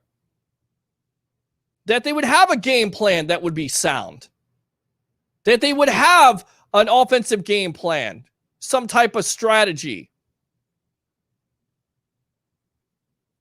You'd think they would have that. There was no imagination last night. None. It was a bad game overall. All three facets. Ryan Suckup, best part. Shaq Barrett causing a fumble. Mike Edwards picking it up. Everything else, garbage. Some people say throw it out. I say remember it so you don't do it over again. Where was the identity of this team last night? Wasn't there. 727-255-0391 and 727-255-0391. Did Sean Payton outcoach him? Absolutely. Did Dennis Allen, the defensive coordinator, outcoach the Bucs? Absolutely. He's had the Bucs number. To all you Jameis Winston fans, how many times has he beaten the Saints? How many times? Don't play with me, guys. Don't play. Ben Cornette, he didn't connect with anyone last night. They may have been his boys in New England, but we have weapons in Buck Nation. We were outcoached. Bruce looked dazed and confused. The fault indeed belongs to our coaches. Shame on them. Shame on the players, too. Players go out there to get paid. They get paid to play. They got to play better than that. You got to execute better than that. As Evans isn't the type of receiver who's going to beat coverage most of the time. He's a 50-50 wide receiver. You throw it up at him, let him get it. That's what Winston did, and it worked most of the time and resulted in a pick occasionally. Sometimes, but I refuse to believe that he's just a 50-50 guy all the time. I get what you're saying with the size and everything like that. He doesn't have blazing speed. He can position himself. He's got good body control. I don't necessarily think he's also 100% healthy still. I think it's taken him a while. And I also think you got to give credit to where credit is due. Lattimore has ate his lunch. Every matchup they've had, I think there's one matchup with Ryan Fitzpatrick throwing him the ball, beating him for 60 yards. I think that's the one play I remember against Lattimore. Everything else, not good. Look it up. Lattimore has won that battle. 727-255-0391 at 727-255-0391. Who is Bucs Report to? No idea. I'm a Vikings fan and Bucs fan, so I'm looking forward to that game. Dalvin Cook coming back has definitely helped that offense out. That's for sure, right? Sounds salty. Peter lives rent-free. Dyslexia. You like that, don't you? Look, it's a child acting like one. Laugh out loud. BR2, you poor thing, you. Eating a W on camera during a Breeze interview was clown-like behavior. He's nobody. He was always a super bust. I give him the benefit of the doubt. I get it. I understand it. He's happy about it. He's a young guy. I just don't understand it. He had no impact on the game. None. Absolutely no impact. Check his stat sheet. Nothing. Just like the Bucs offense and defense last night. Nothing. Everybody getting upset about it. Well, you want to shut him down? Beat him. Beat that team if you got an opportunity. And you got an opportunity. Going back to the Marine Corps thing. I wasn't able to qualify with an M16. Rifle range. Broken ankle, jumping off a 7-foot rappel wall. Go to the staff drill instructor. Senior drill instructor. What does Recruit Blake do? Take that 45-inch step forward.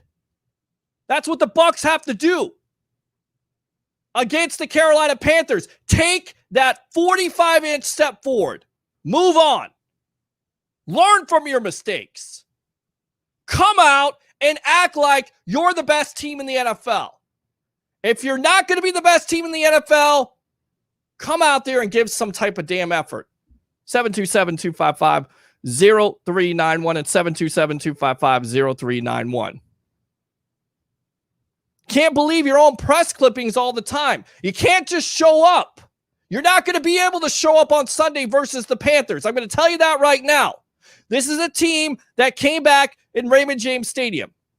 Even without a Christian McCaffrey. And oh, by the way, Christian McCaffrey returns. which was a problem last night with the running game. Kamara got a couple big plays. They gave up over 100 rushing again. You worried about it? To a certain degree, yes. They've got to get better. We knew the challenges coming in with Vita Vea not there. We knew that they traded for Steve McClendon and Nacho. They've got to play better. The whole defense has to play better. And the whole zone thing, the zone concept, throw that out. Throw it out with the play to Justin Watson, who, by the way, didn't play last night. Thank God. That was probably a good thing. At least there was no pick sixes, although there were interceptions in the game. So, shut it, semi-buck. Okay. That sounds serious shade there, Al. Bucs Report is fake news. Well, and obviously you're tuning into it. I gotta love it. Hey, Al, don't knock the CFL. Bad enough Rick Hughes crapped on our league, says Mike. Not saying it again. I'm a Bucs diehard, win, lose, or draw. Let's go, Bucs. Thanks a lot, Alan. Appreciate you, Tampa Bay. Let me fire those cannons for you. Let's see. Jimmy James. Winston eating off Drew's plate. Now he knows what it tastes like since he ate so many. I guess. Peter's mad. Let's go. Peter Sickle. There was no Peter Sickle there. I don't think. We did it. Nothing wrong with Brady. He does not have the time to throw because the line was not good at all. Thank you very much. Let the truth set you free. You've got to have a line. Look at the wins that Brady had and how he performed. They're not giving up sacks. That's why he's throwing for over 300 yards. You guys act like a quarterback just gets put in the backfield. No offensive line at all. Offensive line doesn't have to do anything. Put a quarterback back there, he'll throw the ball. This ain't 7-on-7 drills in training camp. You got to have an offensive line. What are you smoking? 727-255-0391 and 727-255-0391. We're Bucs fans, not Brady sexuals. I didn't say you were. What the hell is a Brady sexual, by the way? What is that? Did you just create that term? That's terrible. Absolutely terrible. I mean, geez, be a little bit more creative. You're going to come here on Monday night and try to troll me and come up with something? You come up with Brady sexuals? Wow. You're a genius. Don't quit your day job, buddy. Don't quit your day job. I love watching your show. And once again, I'm sorry for taking 5 years off of your life last night. Just to be clear again, I wasn't talking about you. I was talking about some of the people that come on your show and some of the people that call into your show. Y'all keep up the fantastic work. Oh, you didn't take 5 years off my life. Hell, I'm going to die. I'm going to die. I'm going to die doing what I love, right? Bruce Arians said that. I'm all about that. It didn't take 5 years off my life. We debate here. Nothing personal, my friend. Mike E., even Mike E., Mike E's not a Brady fan. Let's put that out there. Put that on the table. He's not a Brady fan. And anybody that's a Brady fan, oh my gosh, you can't be a Brady fan. He's the starting quarterback of the Bucs. You had to be a fan before Brady got here. No, really? You're the king of the fans? You're the guy that's telling fans not to be fans of Brady because he came here? Are you the same guy that's complaining about Bucs fans not showing up to these games? You like Saints fans in your house? You like Giant fans in your house? You like Panther fans in your house? Keep it up. I don't get it, man. Some of you guys just can't be satisfied. This dude says Brady sexuals. Brady's the greatest quarterback of all time. There's going to be fans out there that are enamored to see him. They want to see him play. They want to see him win with the Bucs. What's your problem, dude? Seriously, Mike. Get over it. Some of you guys need to get over it. Because you guys are like a bunch of girls. I mean, seriously. You guys are a bunch of freaking girls. Gossiping. Oh, they let Winston go. I'm going to hold a grudge for the rest of my life against this Bucs team. They got Brady. He cheated a long time ago. I hate him. I'm not going to watch this team anymore. Bunch of freaking girls. 727-255-0391. It's 727-255-0391. I don't get it. I'm not addressing you, David, because I know we went back and forth last night. We really didn't. I was kind of addressing the fans.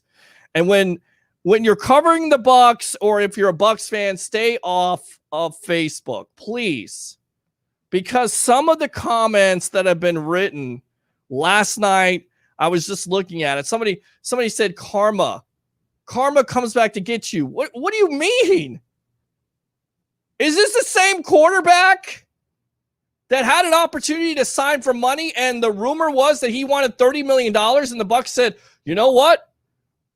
Door number 2 is Brady, so we're going to go with Brady instead. That's karma? Okay. The best part of the game was the end. Absolutely. All right, let's go out to the phone lines. Welcome to the Evolution. You're on with yours truly. What do you have to say? What's your name? Where are you calling from? Hello? What's your name? Where are you calling from? Hey, this is Fred the Corp calling from Tampa, Florida. What's going on, buddy? Hey, how you doing, man? I'm doing good. How are you doing? Bucs lose last night 38-3. You give me your thoughts. Oh man. Well, first of all, you're absolutely right about the offensive line. That was just terrible. Isn't it dreadful? I mean, you got the greatness. The greatness, and by the way, greatness means it's sarcastic for you millennials out there who don't know what that means. The greatness of Trey Hendrickson, who I've never heard from in the last couple of years. I don't even know who the guy is. You know how I know the guy? Because the first game against Donovan Smith, he absolutely smashed him. This game against Donovan Smith, he absolutely smashed him. It's amazing. Donovan Smith has made Hall of Famers. Send this guy to the Hall of Fame. Exactly. Trey Hendrickson is going to get paid off of Donovan Smith, just like Cam Jordan with his tweet. When Donovan Smith got paid, right. Cam Jordan, he's just mentally in Donovan Smith's head. Oh, yeah. He's got him mentally screwed. I mean, and the coaches got to do something. At some point, Bruce Arians needs to put his foot down and say enough is enough. Yep. Either you're going to man up Donovan Smith or you're going to be on the bench. Yep.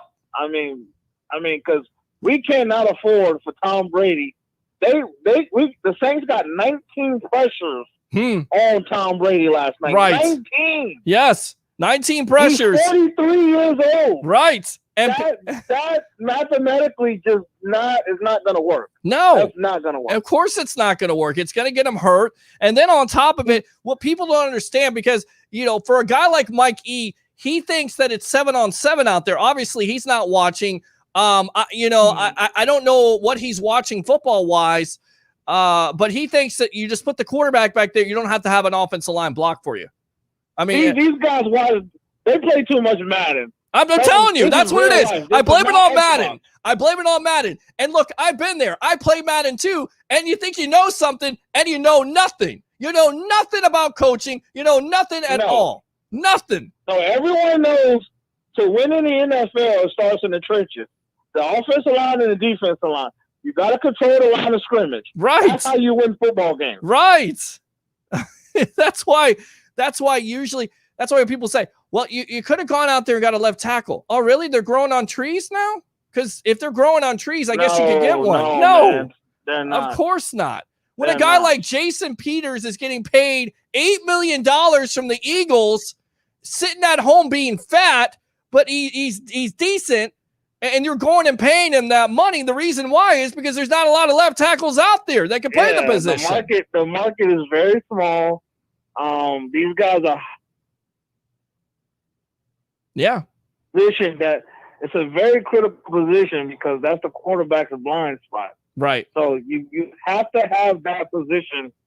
You have to pay the premium for that position because if not, quarterback's going to be in a body casket like Carson Wentz every year. Exactly. And then you look at Carson Wentz this year, right? Was he a guy that's prone to throw a lot of interceptions?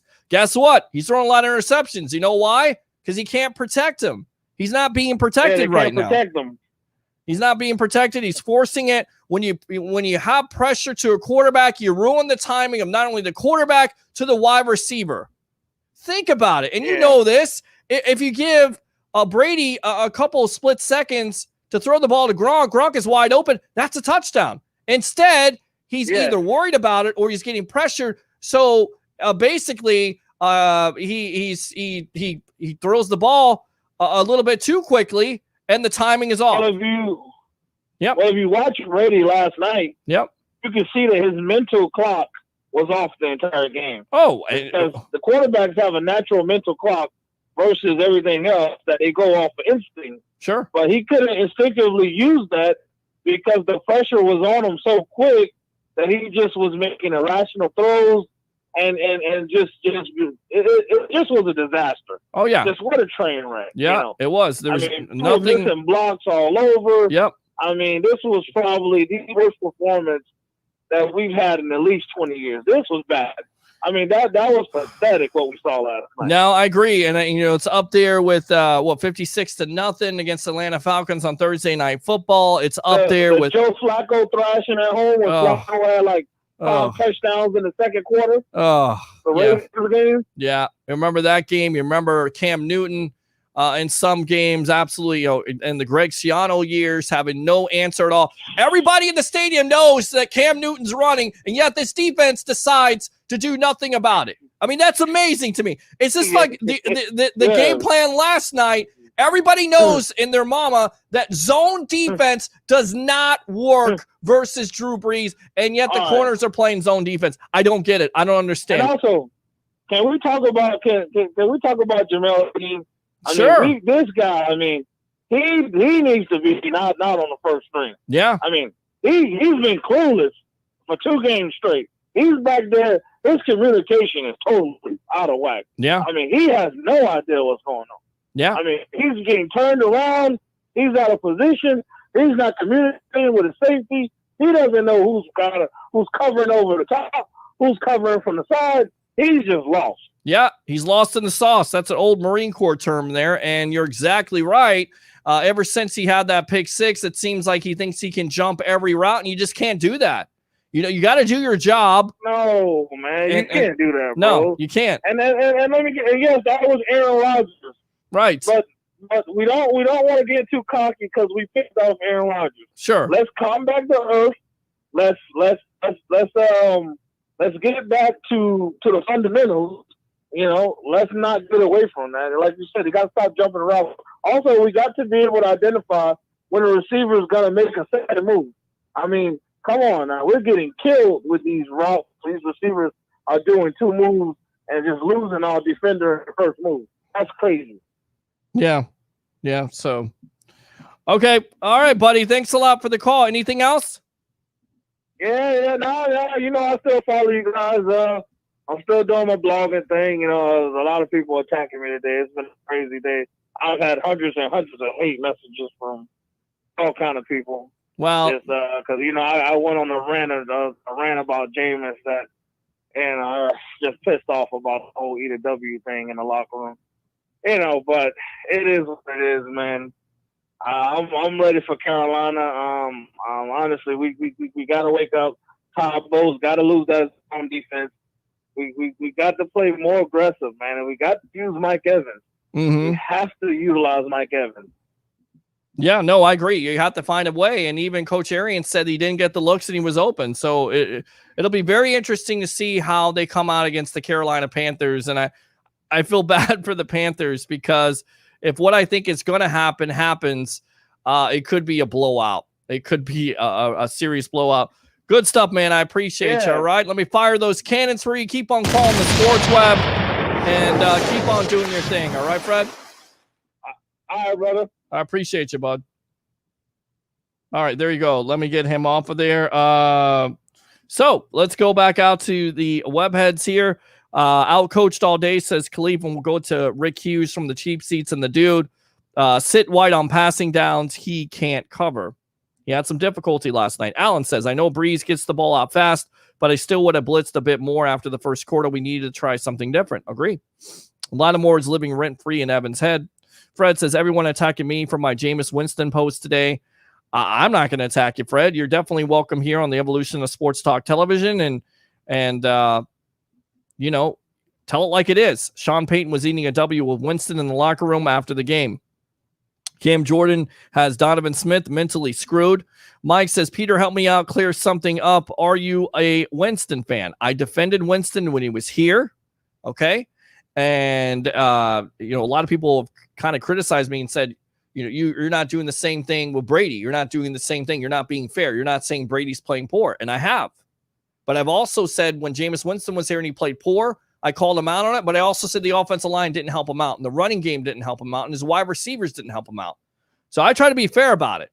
Some people have selective hearing issues. That's what it comes down to. Fred says, well, Tom Brady needs to stop ignoring. I think he's saying Mike Evans. Okay. Chill Will says Godwin shouldn't have played. He looked like he was not necessarily 100% right. Come off the surgery. You're right. The key to the Bucs beating the Saints is Evans beating single coverage. They have to force him out of the cover one to open up the run and underneath throws because the Saints like the front seven versus the Bucs O-line. So you can't have an extra Saint in the box doubling the slot and the tight ends. They have to force them out of the cover one period. And they did not do it. And we talked about it last night. Zone defense was trash. Jimmy says, fire the cannons for yourself for telling it like it is. Absolutely, Jimmy. Thank you. It could be worse. We could be the Patriots tonight. Are they losing to the Jets? I'm not even watching that game. It's probably god-awful. But if the Jets are winning, the Patriots are in deep, deep trouble. I laugh my ass off. Mike says, are there any girl webheads? Be careful, Peter. Don't upset the female webheads. Never. Rodney says, don't like Brady, never have, just because he's so good, but he comes to the Bucs, and yeah, definitely now a fan of the GOAT and the winning mentality he brings to the team. That's a guy that's got a clue. Thank you. Chill well. People talk about Drew's arm, but him and the Saints find a way to get the job done. Top tier organization. Agree with that. I just don't like how they carry themselves. But if you win, you can do whatever the hell you want to. And you want to shut them up and stop having Jameis on TV and Drew Brees and Cam Jordan and everybody else talking about the Bucs being in second place. There's one way you do that. You beat them. That's it. Simple. Any of their free agents who could take his place in 76, I will look. This line is better than the one we had last year. At some points it has been, but on Sunday night they weren't. So is there any depth at Smith's position? Just asking. Not really. AB had 30 plus snaps, 39 to be exact. Tammy Young. Okay, Peter, here's a question. I feel that American U.S. team should won this year because America has all the teams right or wrong. An American U.S. team should be who won that year because America has all the teams. I don't know what sport you're talking about, Tammy. Go ahead and clarify that and I'll answer the question. Go Bucs. Fred says, thanks for the call. Absolutely, Fred, call back. Are you going to answer my question? I don't know about the question, so you have to give me some clarification. Winston didn't do anything, so why is everyone worried about what he does? Well, it was kind of low hand. It was kind of underhanded. It wasn't a good look. And the Bucs media and fans around here have made it known that some people liked it, some people didn't. So less deep balls, more quick slants. Tammy, go Saints. Tom Brady did his best. What? It wasn't a good night last night. Fred says, I got to utilize Leonard Fournette on the goal line, especially when you have 4 tries on the goal line. Taylor Allen says, hey, Peter. Tammy says, stop it. Talk. 27-20 Jets, 6 minutes left in the game. Tammy again, well, they didn't beat him. I feel Tom Brady should have retired with his family. He's not done yet, guys. Tammy, stop it. Life's too short. Family first, but he still wants to play. Let's go out to the dude, and then we'll go out to Rick Hughes here. Dude, what do you have to say here on this disappointing loss to the Saints last night, 38-3? Well, it is Overreaction Monday, and speaking of overreacting, shout out to Doucheberry McFosselstein at Bucs Report 2, whatever that is, dude. Hey, good job. Complete waste of time. Enjoy yourself. What I do want to point out, Mr. Blake. Yes. We can question pretty much everything to do with that game last night, but let's focus on a few things here. And then I'll clear the runway for Mr. Hughes and you guys to bring the show home like, real gentlemen. Anyway, so, just so we're clear, The Buccaneers' offensive game plan, going into a game against a division rival, a team you've already lost to once, so you have to win this game to keep your divisional championship hopes alive. In this game, where you had a sustained wind of 15 miles an hour, it was raining, you had gusts in excess of 30 miles an hour, you're missing your stud left guard, Ali Marpet, Donovan Smith still can't block someone on social media, and you think, with all of your infinite wisdom, that throwing it, I don't know, 10,000 times and running it for 5 times was the appropriate play. Now, I've heard the people, I've seen them on Facebook while I stay here and enjoy my cup of adult beverage. I've seen them on Twitter. I even heard the coach try to say it. Well, we got behind early. Well, check it out, bro. You ran the ball 3 times when you were down 14 points or less in the first quarter. Okay? So miss me with that BS. Second of all, and we got to throw some digs in here. Donovan Smith, come on, man. We appreciate you for your effort. I'm not going to lie. You've been doing a lot better in the run blocking area of football.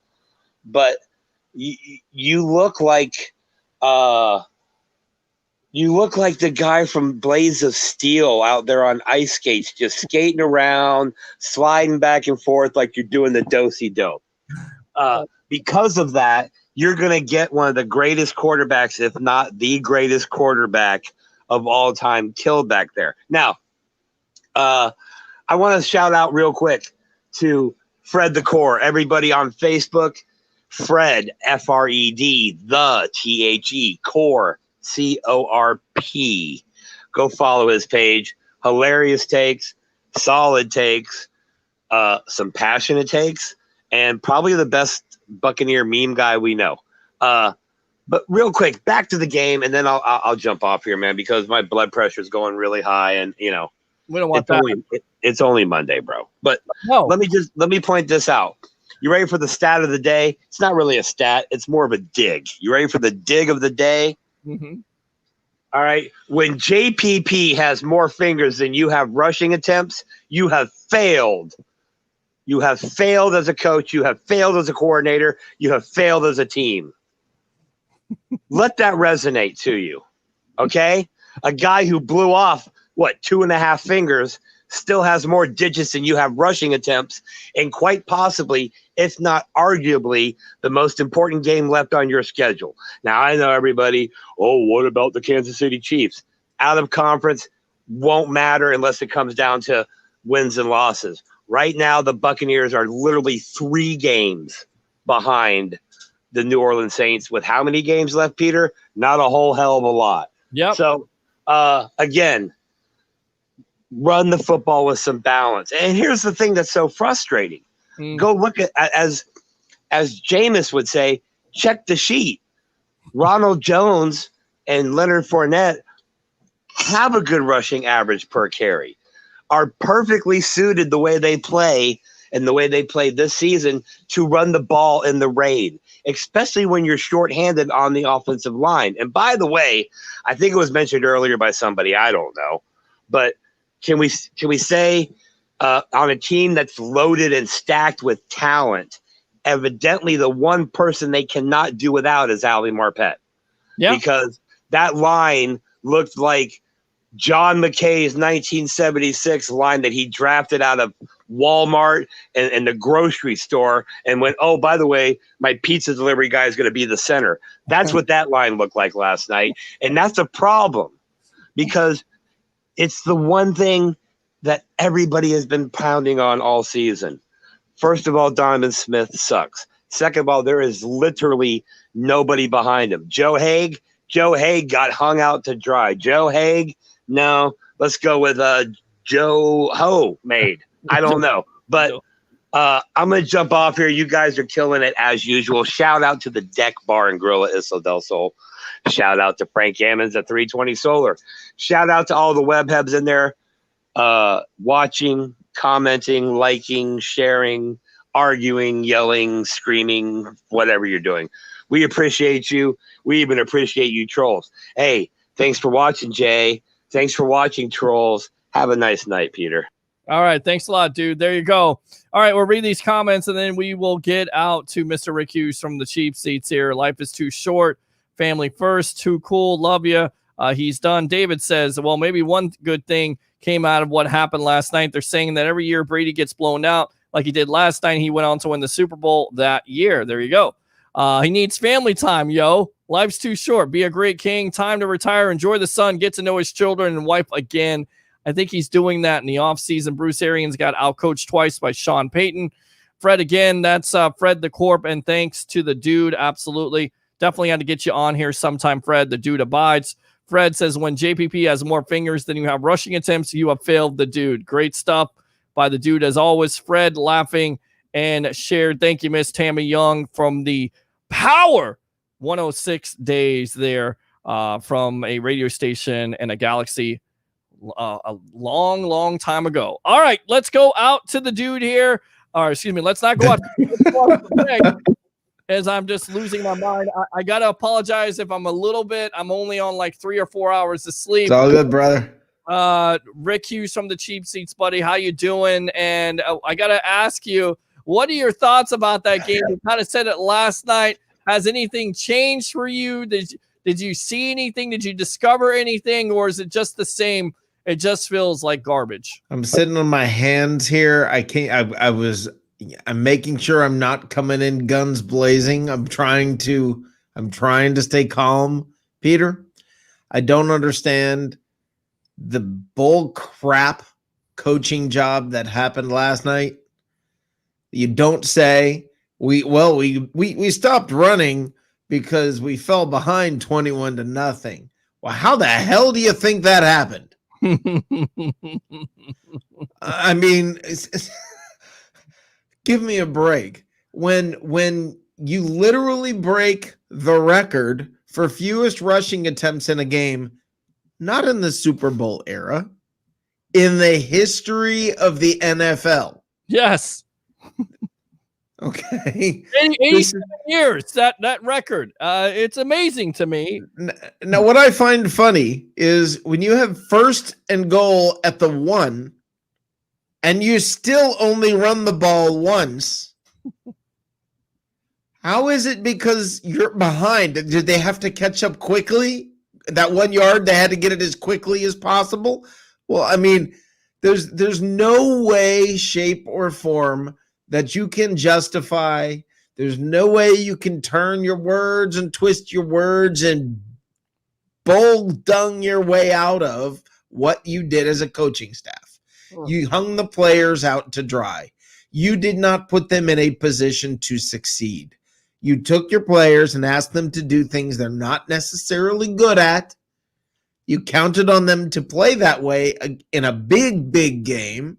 You did pretty much the opposite of everything that you really should have done on a rainy, crazy night with one of your offensive linemen injured.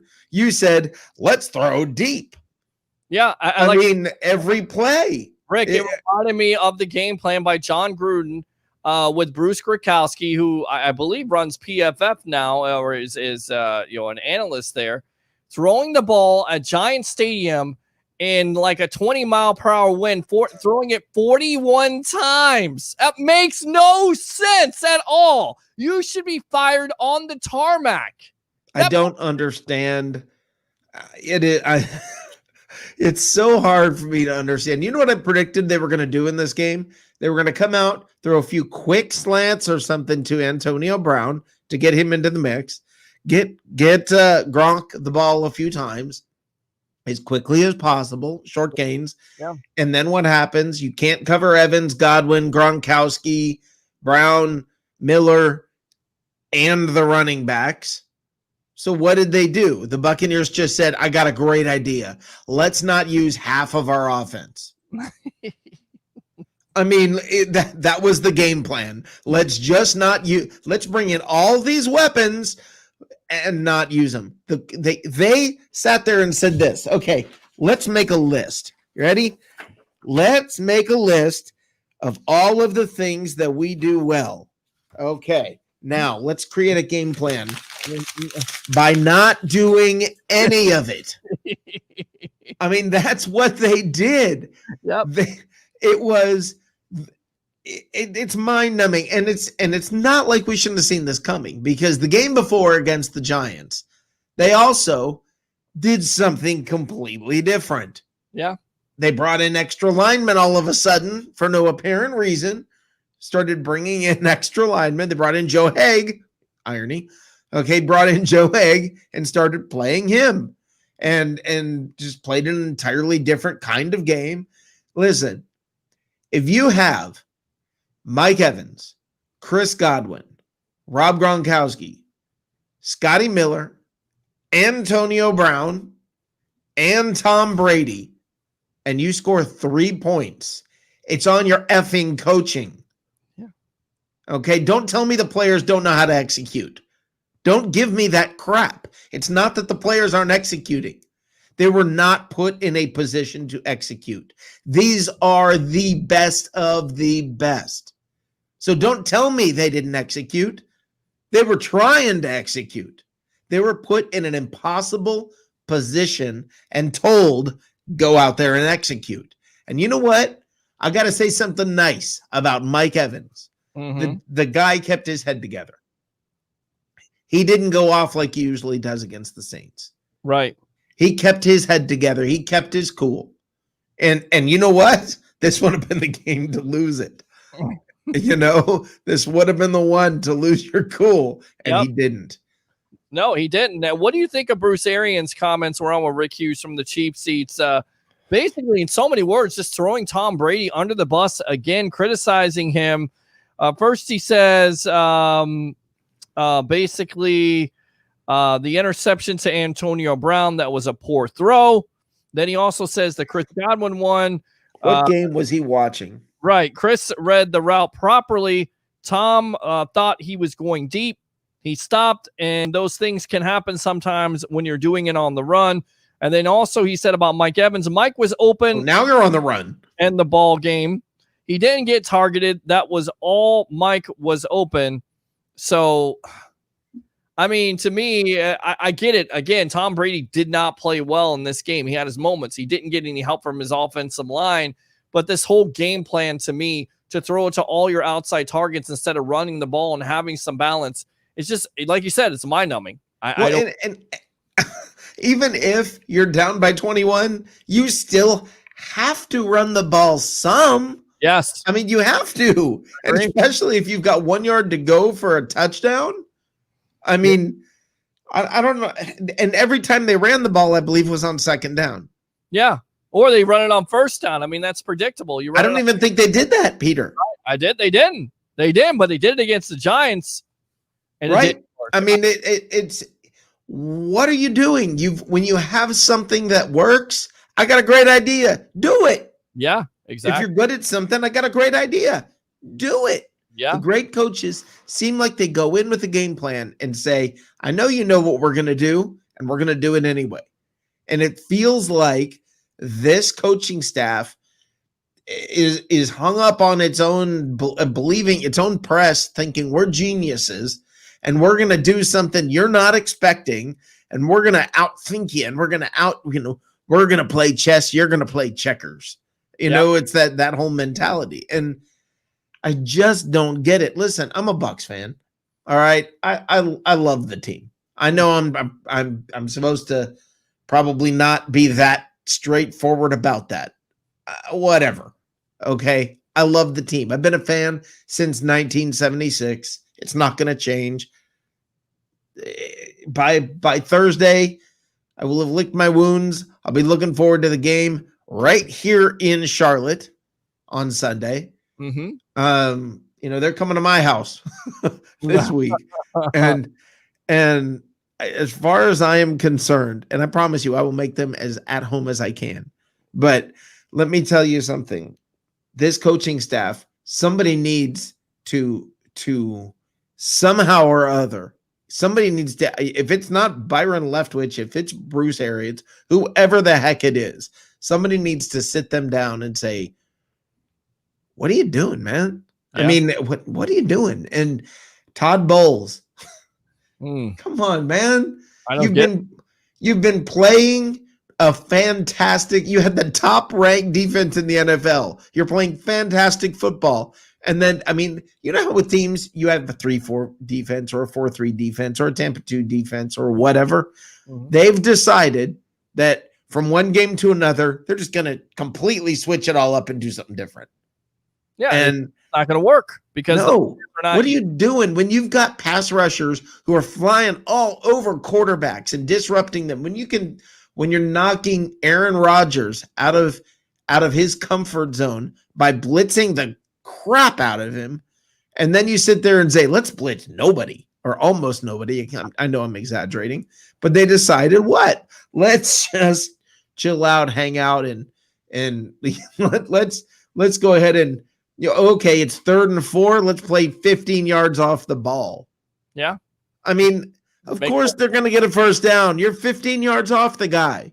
Makes no sense at all. We're on with Rick Hughes from the cheap seats. Let's go out to the web heads here.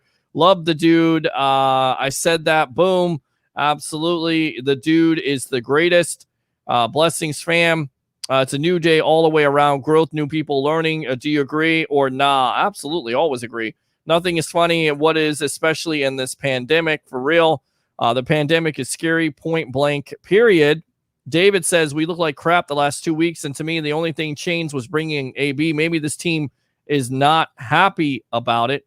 I don't think that has anything to do with it. I don't either. A lot of people are kind of mentioning that it's kind of ruined the mojo, if you will, or the attitude of the team.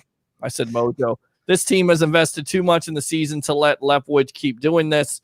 Milo says BA needs to have a private film session with Leftwich and put him on notice. Everyone has their point and opinions. We don't agree, but we're cool as friends. It's our opinion. Absolutely. 3 rushing attempts and the first 2 drives of the game. The rest of the game, pass until that 1 yard run at the 1 yard line.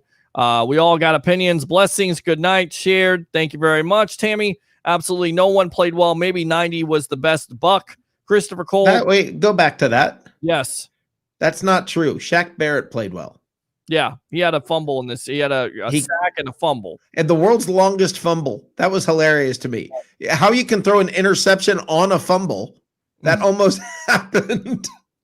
Yeah, no, I agree. Let's see. They should have blitzed all night long. Mike says, I can't wait till Sunday, 12 noon. I hope they come out pissed and punch somebody in the mouth. Thank you. How they have to do. Let's go to Brady's comments here. Let's hear from the GOAT. As he was saying, I certainly have to play a lot better, of course. Speaking for tonight, one was tipped on a screen pass. You hate to have those happen, but the guy made a good play. Then on 4th down, I kind of threw it up in the air. The other one, I definitely saw something and kind of predetermined what I thought was going to happen and made a bad play. He also said it's about playing better and execution. When you play good teams, there's little margin of error. There has to be they've been a great team for a long time. They got a lot of great players. If we're going to beat them, we're going to have to play a lot better than we played tonight. He even says, again, I certainly have to play a lot better. Turning the ball over against good teams never helps. We just didn't play the way we're capable of playing. Everyone's got to do a lot better. It starts with me.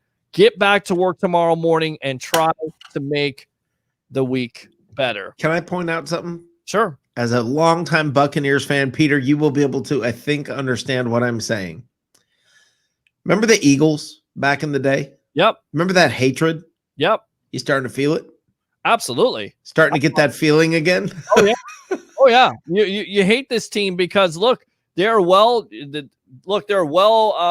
organization. They have players that are special and Pro Bowlers. You have Drew Brees, who's one of the greatest quarterbacks of all time, stats-wise, what he's done.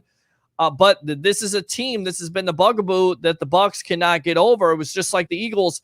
It seemed like every year when the Bucs used to make the playoffs, they would get eliminated by the Eagles in the first round. Instead, the Saints are basically taking care of them so they don't make the playoffs in the regular season. So, yes, this would be your get-over game. This is it. This is the standard. We talked about it last week where you wanted to come out, have a better effort, beat this team, and prove that you would win the NFC South, and you didn't do it yesterday. And I think there's a lot of Bucs fans out there that hate the Saints, as well as they should. But like you Yeah. said, you're not going to. But we haven't hated a team. It's been years. I mean, it was the Panthers, I guess, sort of, but that was even 17 years ago or so. I mean, that was even a long time ago. We really haven't had a reason to hate any teams or have that feeling. And now, Peter, there's a little bit of me that wants to play these guys again in the playoffs. Yeah, no, absolutely. You know, I want to see them again in the playoffs. I'm going to bloody them. I mean, I don't like them. I don't like them either, and I like to see, of course, them get back at Drew Brees and Cam Jordan and Jameis Winston, especially with him eating a W. On what do you say about that? Because a lot of people are making a big deal about it, and I say if you want to shut them up, you beat them next time. But kind of childish, kind of some maturity issues by Winston with doing that, right? I mean, he had no part in the game at all, nothing. He did nothing in the game to warrant that. Winston has you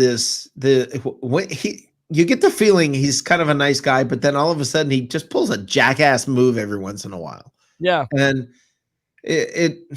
look, okay, I get it. You're excited. You're on a team that just beat your old team.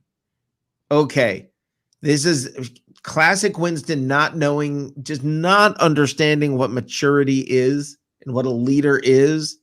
And it's just this, Winston's always have, you've heard me say he tries to emulate a leader. Mm-hmm. He's not necessarily a leader. I think that's what you get from him. You have an immature kid who still just emotionally does not know how to come through. It would have been the perfect time for him to come up and say, you know what? I've got a lot of friends on that organization over there. I appreciate my time there. Loved my time with the Buccaneers. I wish them nothing but the best. Hopefully we'll see them again. And you know what? You would have sat there and gone, huh, good job. But instead, he went full jackass. Yep. And I mean, there's no reason to do it. Right. And there was no reason. He did nothing. Nothing. Now, you want to shut him up? Shut him up next time y'all play.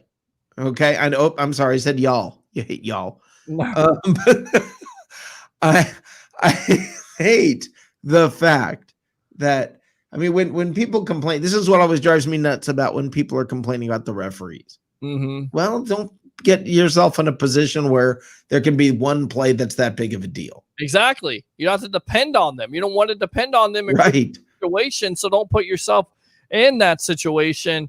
And I looked at this online. Somebody suggested the reason why the Saints beat the Bucs so bad is for a Winston. Could you see that happening? Do you think they were extra motivated because of a third string quarterback? No, I don't think that Jameis Winston is not that big of a deal, guys. He was a big deal here for years because he was the starting quarterback and there was no other option. He's gone.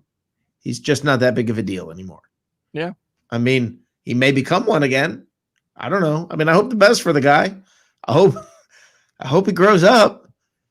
But I just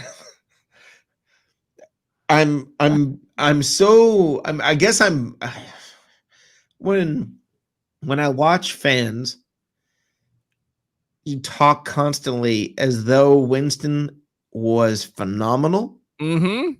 He was not. Right. Okay.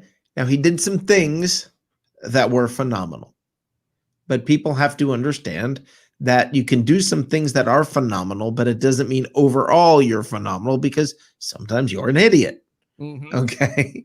Now, I have nothing against the guy. I want him to mature and do well because you get the feeling he's just like an immature person who's a nice guy, and eventually he's going to grow up.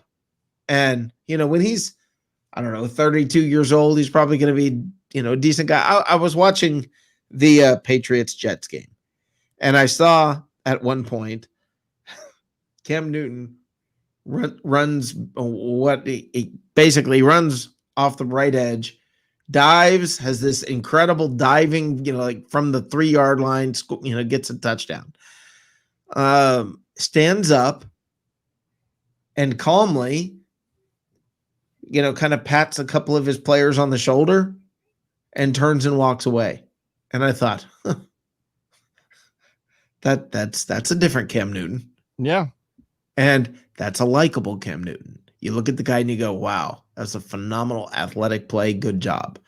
But then when he starts the whole pulling off, like showing the Superman logo and the whole, when he starts jawing and talking and constantly yapping every time he does something well, completely forgetting all the crap he does, it's another story. Now, I don't know if I know you said you unfollowed it. Let me say this. The Jets were up, I believe it was 27-17. Yep. Now it's tied 20. Right. And there's like, I don't know, a half minute left. And here come the Patriots. So as Jacob Charnow would say, they are jetsing. So I don't know. Who knows what's about to happen there, but all right, let's go on to read these comments and then let's see here. Okay. So, punch him in the mouth. Mikey says it's not hard for a D coordinator to game plan for Brady. 20 years of film helps. Mikey's on this whole Brady thing. He's not a big time Brady fan. He says that Brady. Why? The team is 6-3. If they win one more game, they've won as many as they won last year. Why are you not liking Tom Brady? He says he's not a Brady sexual, which, by the way, what does that mean? I don't want to know. I don't either. I don't want to know. I'm a little disturbed and I'm about to sign off. I don't know what just happened. That's what he said. Yeah. Dak has the highest ratings on the team from PFF. It was Bruce Arians' play calls. You can't tell every time he calls plays. We lose. Just stay with Tom plays. Mike says, I forgot about Shaq. Sorry, Rick. That's okay. Mark says, we've been hating the Dirty Birds. Mike says again, he made the eating the W all about him, saying to the Bucs a big the Bucs ownership. He did. Exactly. Right. That's what it's about. And that's take your measly third string paycheck and go home and feel good about yourself there, buddy. Right. Yeah, that's it. You got in a game because Taysom Hill and Drew Brees had a much better game than you've had, and that puts you in a position to get in. The only way you got to play was because they were good. Yep. 27 all. We just talked about this. Jets and Pats. 1 minute left in the fourth quarter. We'll see if the Pats can pull it off as they got the ball. Honestly, I think Winston did it because Tom Krasnicki would not shut up about it when he did it, especially they lost the game. So I think that they were taking a shot at him. Some other Bucs fans were talking crap about it. It was just a weird thing. They did it in New Orleans. It was supposed to be motivation. It was just weird. I just remember it's like you see it and you're like, yeah, I want this to work out, but it's a weird thing. It's weird. It looked weird. It still looks. Well, the whole thing looked weird from the first time he did it. The whole thing looked weird. I don't know. It's weird. The thing is, the Saints O-line is better than our D-line without blitzing, and their D-line is better than the Bucs O-line, so that's a big problem. Mike says you would think Winston being a dad, he would be more mature. Guess not. Blake, Winston is one that called plays for Breeze. Winston took over play calling. That's the way to beat the Saints. They just get the job done on both sides of the ball. Definitely our rival. Mike says Rick loves his Jacob. I do. Says, yeah, the Panthers lost a close game to the Chiefs. And Milo says, I guarantee he was contributing to the game plan all week also. I mean, we kind of talked about that. Was there a game plan? Would he know some tendencies, stuff like that? I don't know. They don't need Jameis Winston. This is Sean freaking Payton, and they've been doing well. They've been doing just fine against the Buccaneers without him. Yeah, no, I agree. I absolutely like Jameis Winston, who's not on the team, who was on the team before it had Antonio Brown, before it had Leonard Fournette, before it had half these players. I mean, and now Jameis is going to come in and give him insight on what the Bucs are going to do on offense. Yeah. That just makes no sense. And yeah, I agree. It was weird. And I'm a Winston fan. I thought it was weird when he did it. Rodney says, all I want to see is the defense hold up. Defense wins Super Bowls. You're exactly right. My boys at work just killed me. Thank you, Bucs, says Mike. So with that being said, let's go ahead and wrap it up, because I want to turn the page. I know I'm going to talk about it with Ricky Reynolds, former Buccaneer great, on Wednesday night, but I'm kind of looking to the Panthers here. Let's go around the NFL really quick. What are you most surprised by? I mean, everybody talking about Seattle yesterday being a contender. They go on the road to the Buffalo Bills. Buffalo has kind of struggled lately, and then boom, here comes Josh Allen and the Buffalo Bills. So What do you think of this? Is Buffalo the contender? Is it Seattle? Or you just don't know yet? I don't think either. I think they're both inconsistent. Hello, Mhm. Bucks. I think they're both inconsistent, and until you show consistency, no, you're not. You're not the guy to beat. So both of those teams, good job. You know what I do want to say, and I'm going to talk about this tomorrow night on What's Cooking in the South. Look, keep your eyes open, guys, on Raheem Morris and the Falcons. They're 3-1 under Raheem, and they are, I believe it's third in yardage gained since, I think it's yards since, or point differential since Raheem's took over. The Falcons are what the Falcons. I gotta interrupt you. You know what's better? You know how you end a week on a bad note? Nick Folk, the former Bucs kicker, kicks a 51-yarder to win the game versus, of course, his other former team, the Jets. And the Patriots move to 3-5. The Jets, just in the season, stay defeated. Hey, Ryan Suckup looks good. Well, yes, I know. So but we don't need Folk. So I know. It's all good. But you had Cairo Santos this year. You had Nick Folk now. I mean, it's 2020, obviously. So, yeah, the Jets continue the tank for Trevor sweepstakes as they made it close. But somebody called probably from the ownership desk and said, you know what? You can't win this game. Come on. You can't do it. You can't mess it up. You can't mess up a good thing. Well, they have what is the stat? I just saw the statistic that I thought was hilarious. By the way, and I got to say this, I guess Bill Belichick just massively improved his record. I don't know if you know this. Have you heard what Belichick's record is without Tom Brady? What's his record? This is a statistic people should stop and think about, okay? 52-65 without Tom Brady. That's a statistic. That is one heck of a statistic. So you're saying that Brady made a difference. It's not just he's in a system and Bill Belichick was the main difference. That's all I'm saying is that Bill Belichick's record is now 52-65. And there you go. I don't know if it's true or not, but I heard that when we played them the first time, Winston was on the sideline calling out all the defensive plays before it happened. Maybe they did take a little bit of advice from him. It's possible, I guess. Poor Jacob. His Jets are 0-9. We've all been there. Where did he hear that? That's something to take into consideration. Where did you hear that information? Yeah, David, I'd like to know where you heard that too. Inbox me on that, and we'll try to figure that out. But again, poor Jacob, 0-9 Jets. So on that note, I think we should just end it off with this. Why are the Dallas Cowboys going back to Andy Dalton with the way that Garrett Gilbert played yesterday? I liked how Garrett Gilbert played. I feel like he should be the starter or given a chance to start over an Andy Dalton. What do you say? I say just like Daniel Jones looked good in his first game. Lots of times quarterbacks come in when you don't have film on them and they look great. We all know about that, don't we, Bucs fans? I mean, he had a good game. They played out of their minds. Yeah, and it sometimes games go like that. That's what happened. But you still, I don't know, just Garrett Gilbert had a good game. Now let me ask you this. Let me ask you if right now, because of a stubbed toe, Blaine Gabbert comes in and has a good game. What are you going to say? You can't approach it that way. You just can't look at it that way. Listen, and by the way, if we're talking about going around the NFL, the Jets in the next 2 years have 14 picks with 9 picks in the first 3 rounds of the next 2 years. Well, whoever they hire, and hopefully they don't let these guys do anything at all, especially Adam Gase pick any players.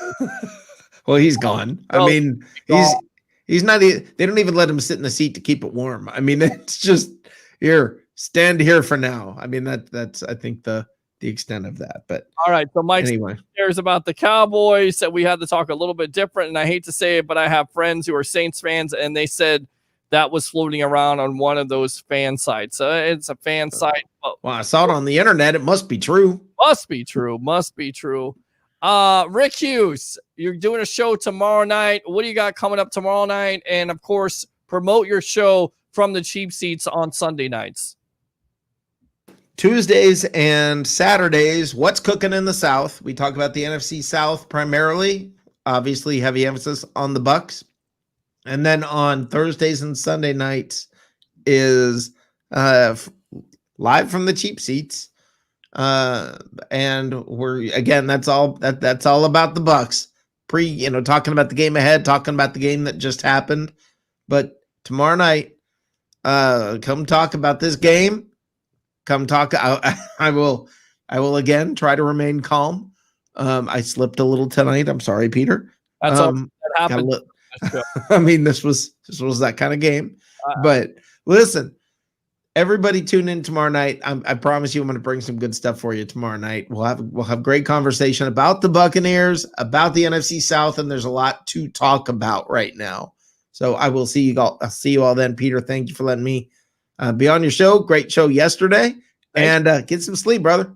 Absolutely. Definitely need some sleep. Rick Hughes from the cheap seats. What's cooking in the South tomorrow night, Saturday night, and of course on Sunday night after the game, after the Sports Web edition, which sometimes goes 2 or 3 hours, but it is a 1 o'clock game. So definitely see you at 9 on Sunday night. Be here. 9 every night, basically, I believe it is. 9 on Tuesday, Thursday, Saturday, and Sunday. Good stuff, my friend. Thanks a lot for your time here on the Evolution of Sports Talk Television, powered by 320solar.com. Powered. I need some power. All right, man. Have a good one. Yep. See ya. That's it, guys. Thanks to all the guests, the Tampa Bay sports broadcasting legend, Mr. Al Keck, of course, Rick Hughes, the dude, and the webheads. I'm going to get out of here for the night. We'll be back on Wednesday night with, of course, former Buccaneer great, Mr. Ricky Reynolds, former Bucs corner, Pat's corner, breaking down that disastrous loss versus the Saints. We'll have Leo Haggerty, the legend, and, of course, your phone calls early. We're almost to Tuesday morning, so let's do it right. Write them down. Bring your passion. Bring your excitement. Just don't bring any nonsense. I'm your host, Peter Blake. Have a good night, and we'll see you on Wednesday night on the Evolution of Sports Talk Television, powered by 320solar.com. See you then.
The Evolution of Sports Talk Television live here nightly. All Bucs Report. It's the Sports Web.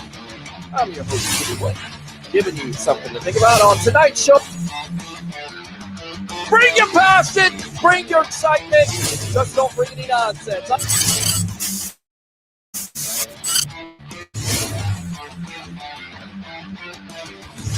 Will you shut up and be quiet?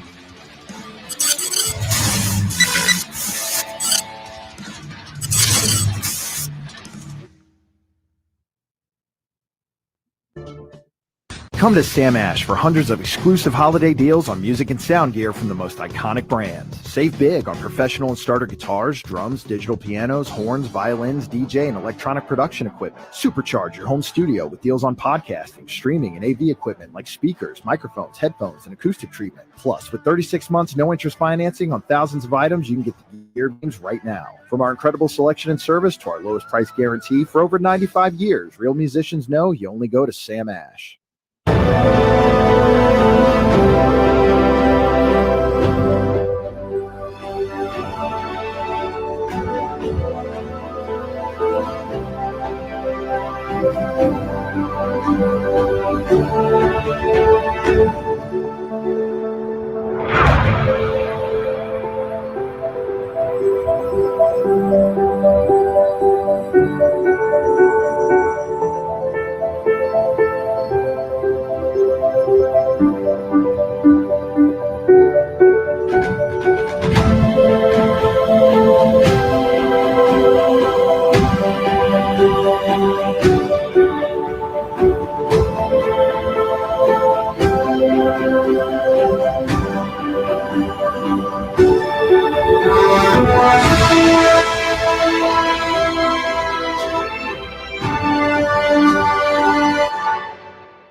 Just because I let it slide doesn't mean it isn't pulling on my heart till it's almost white.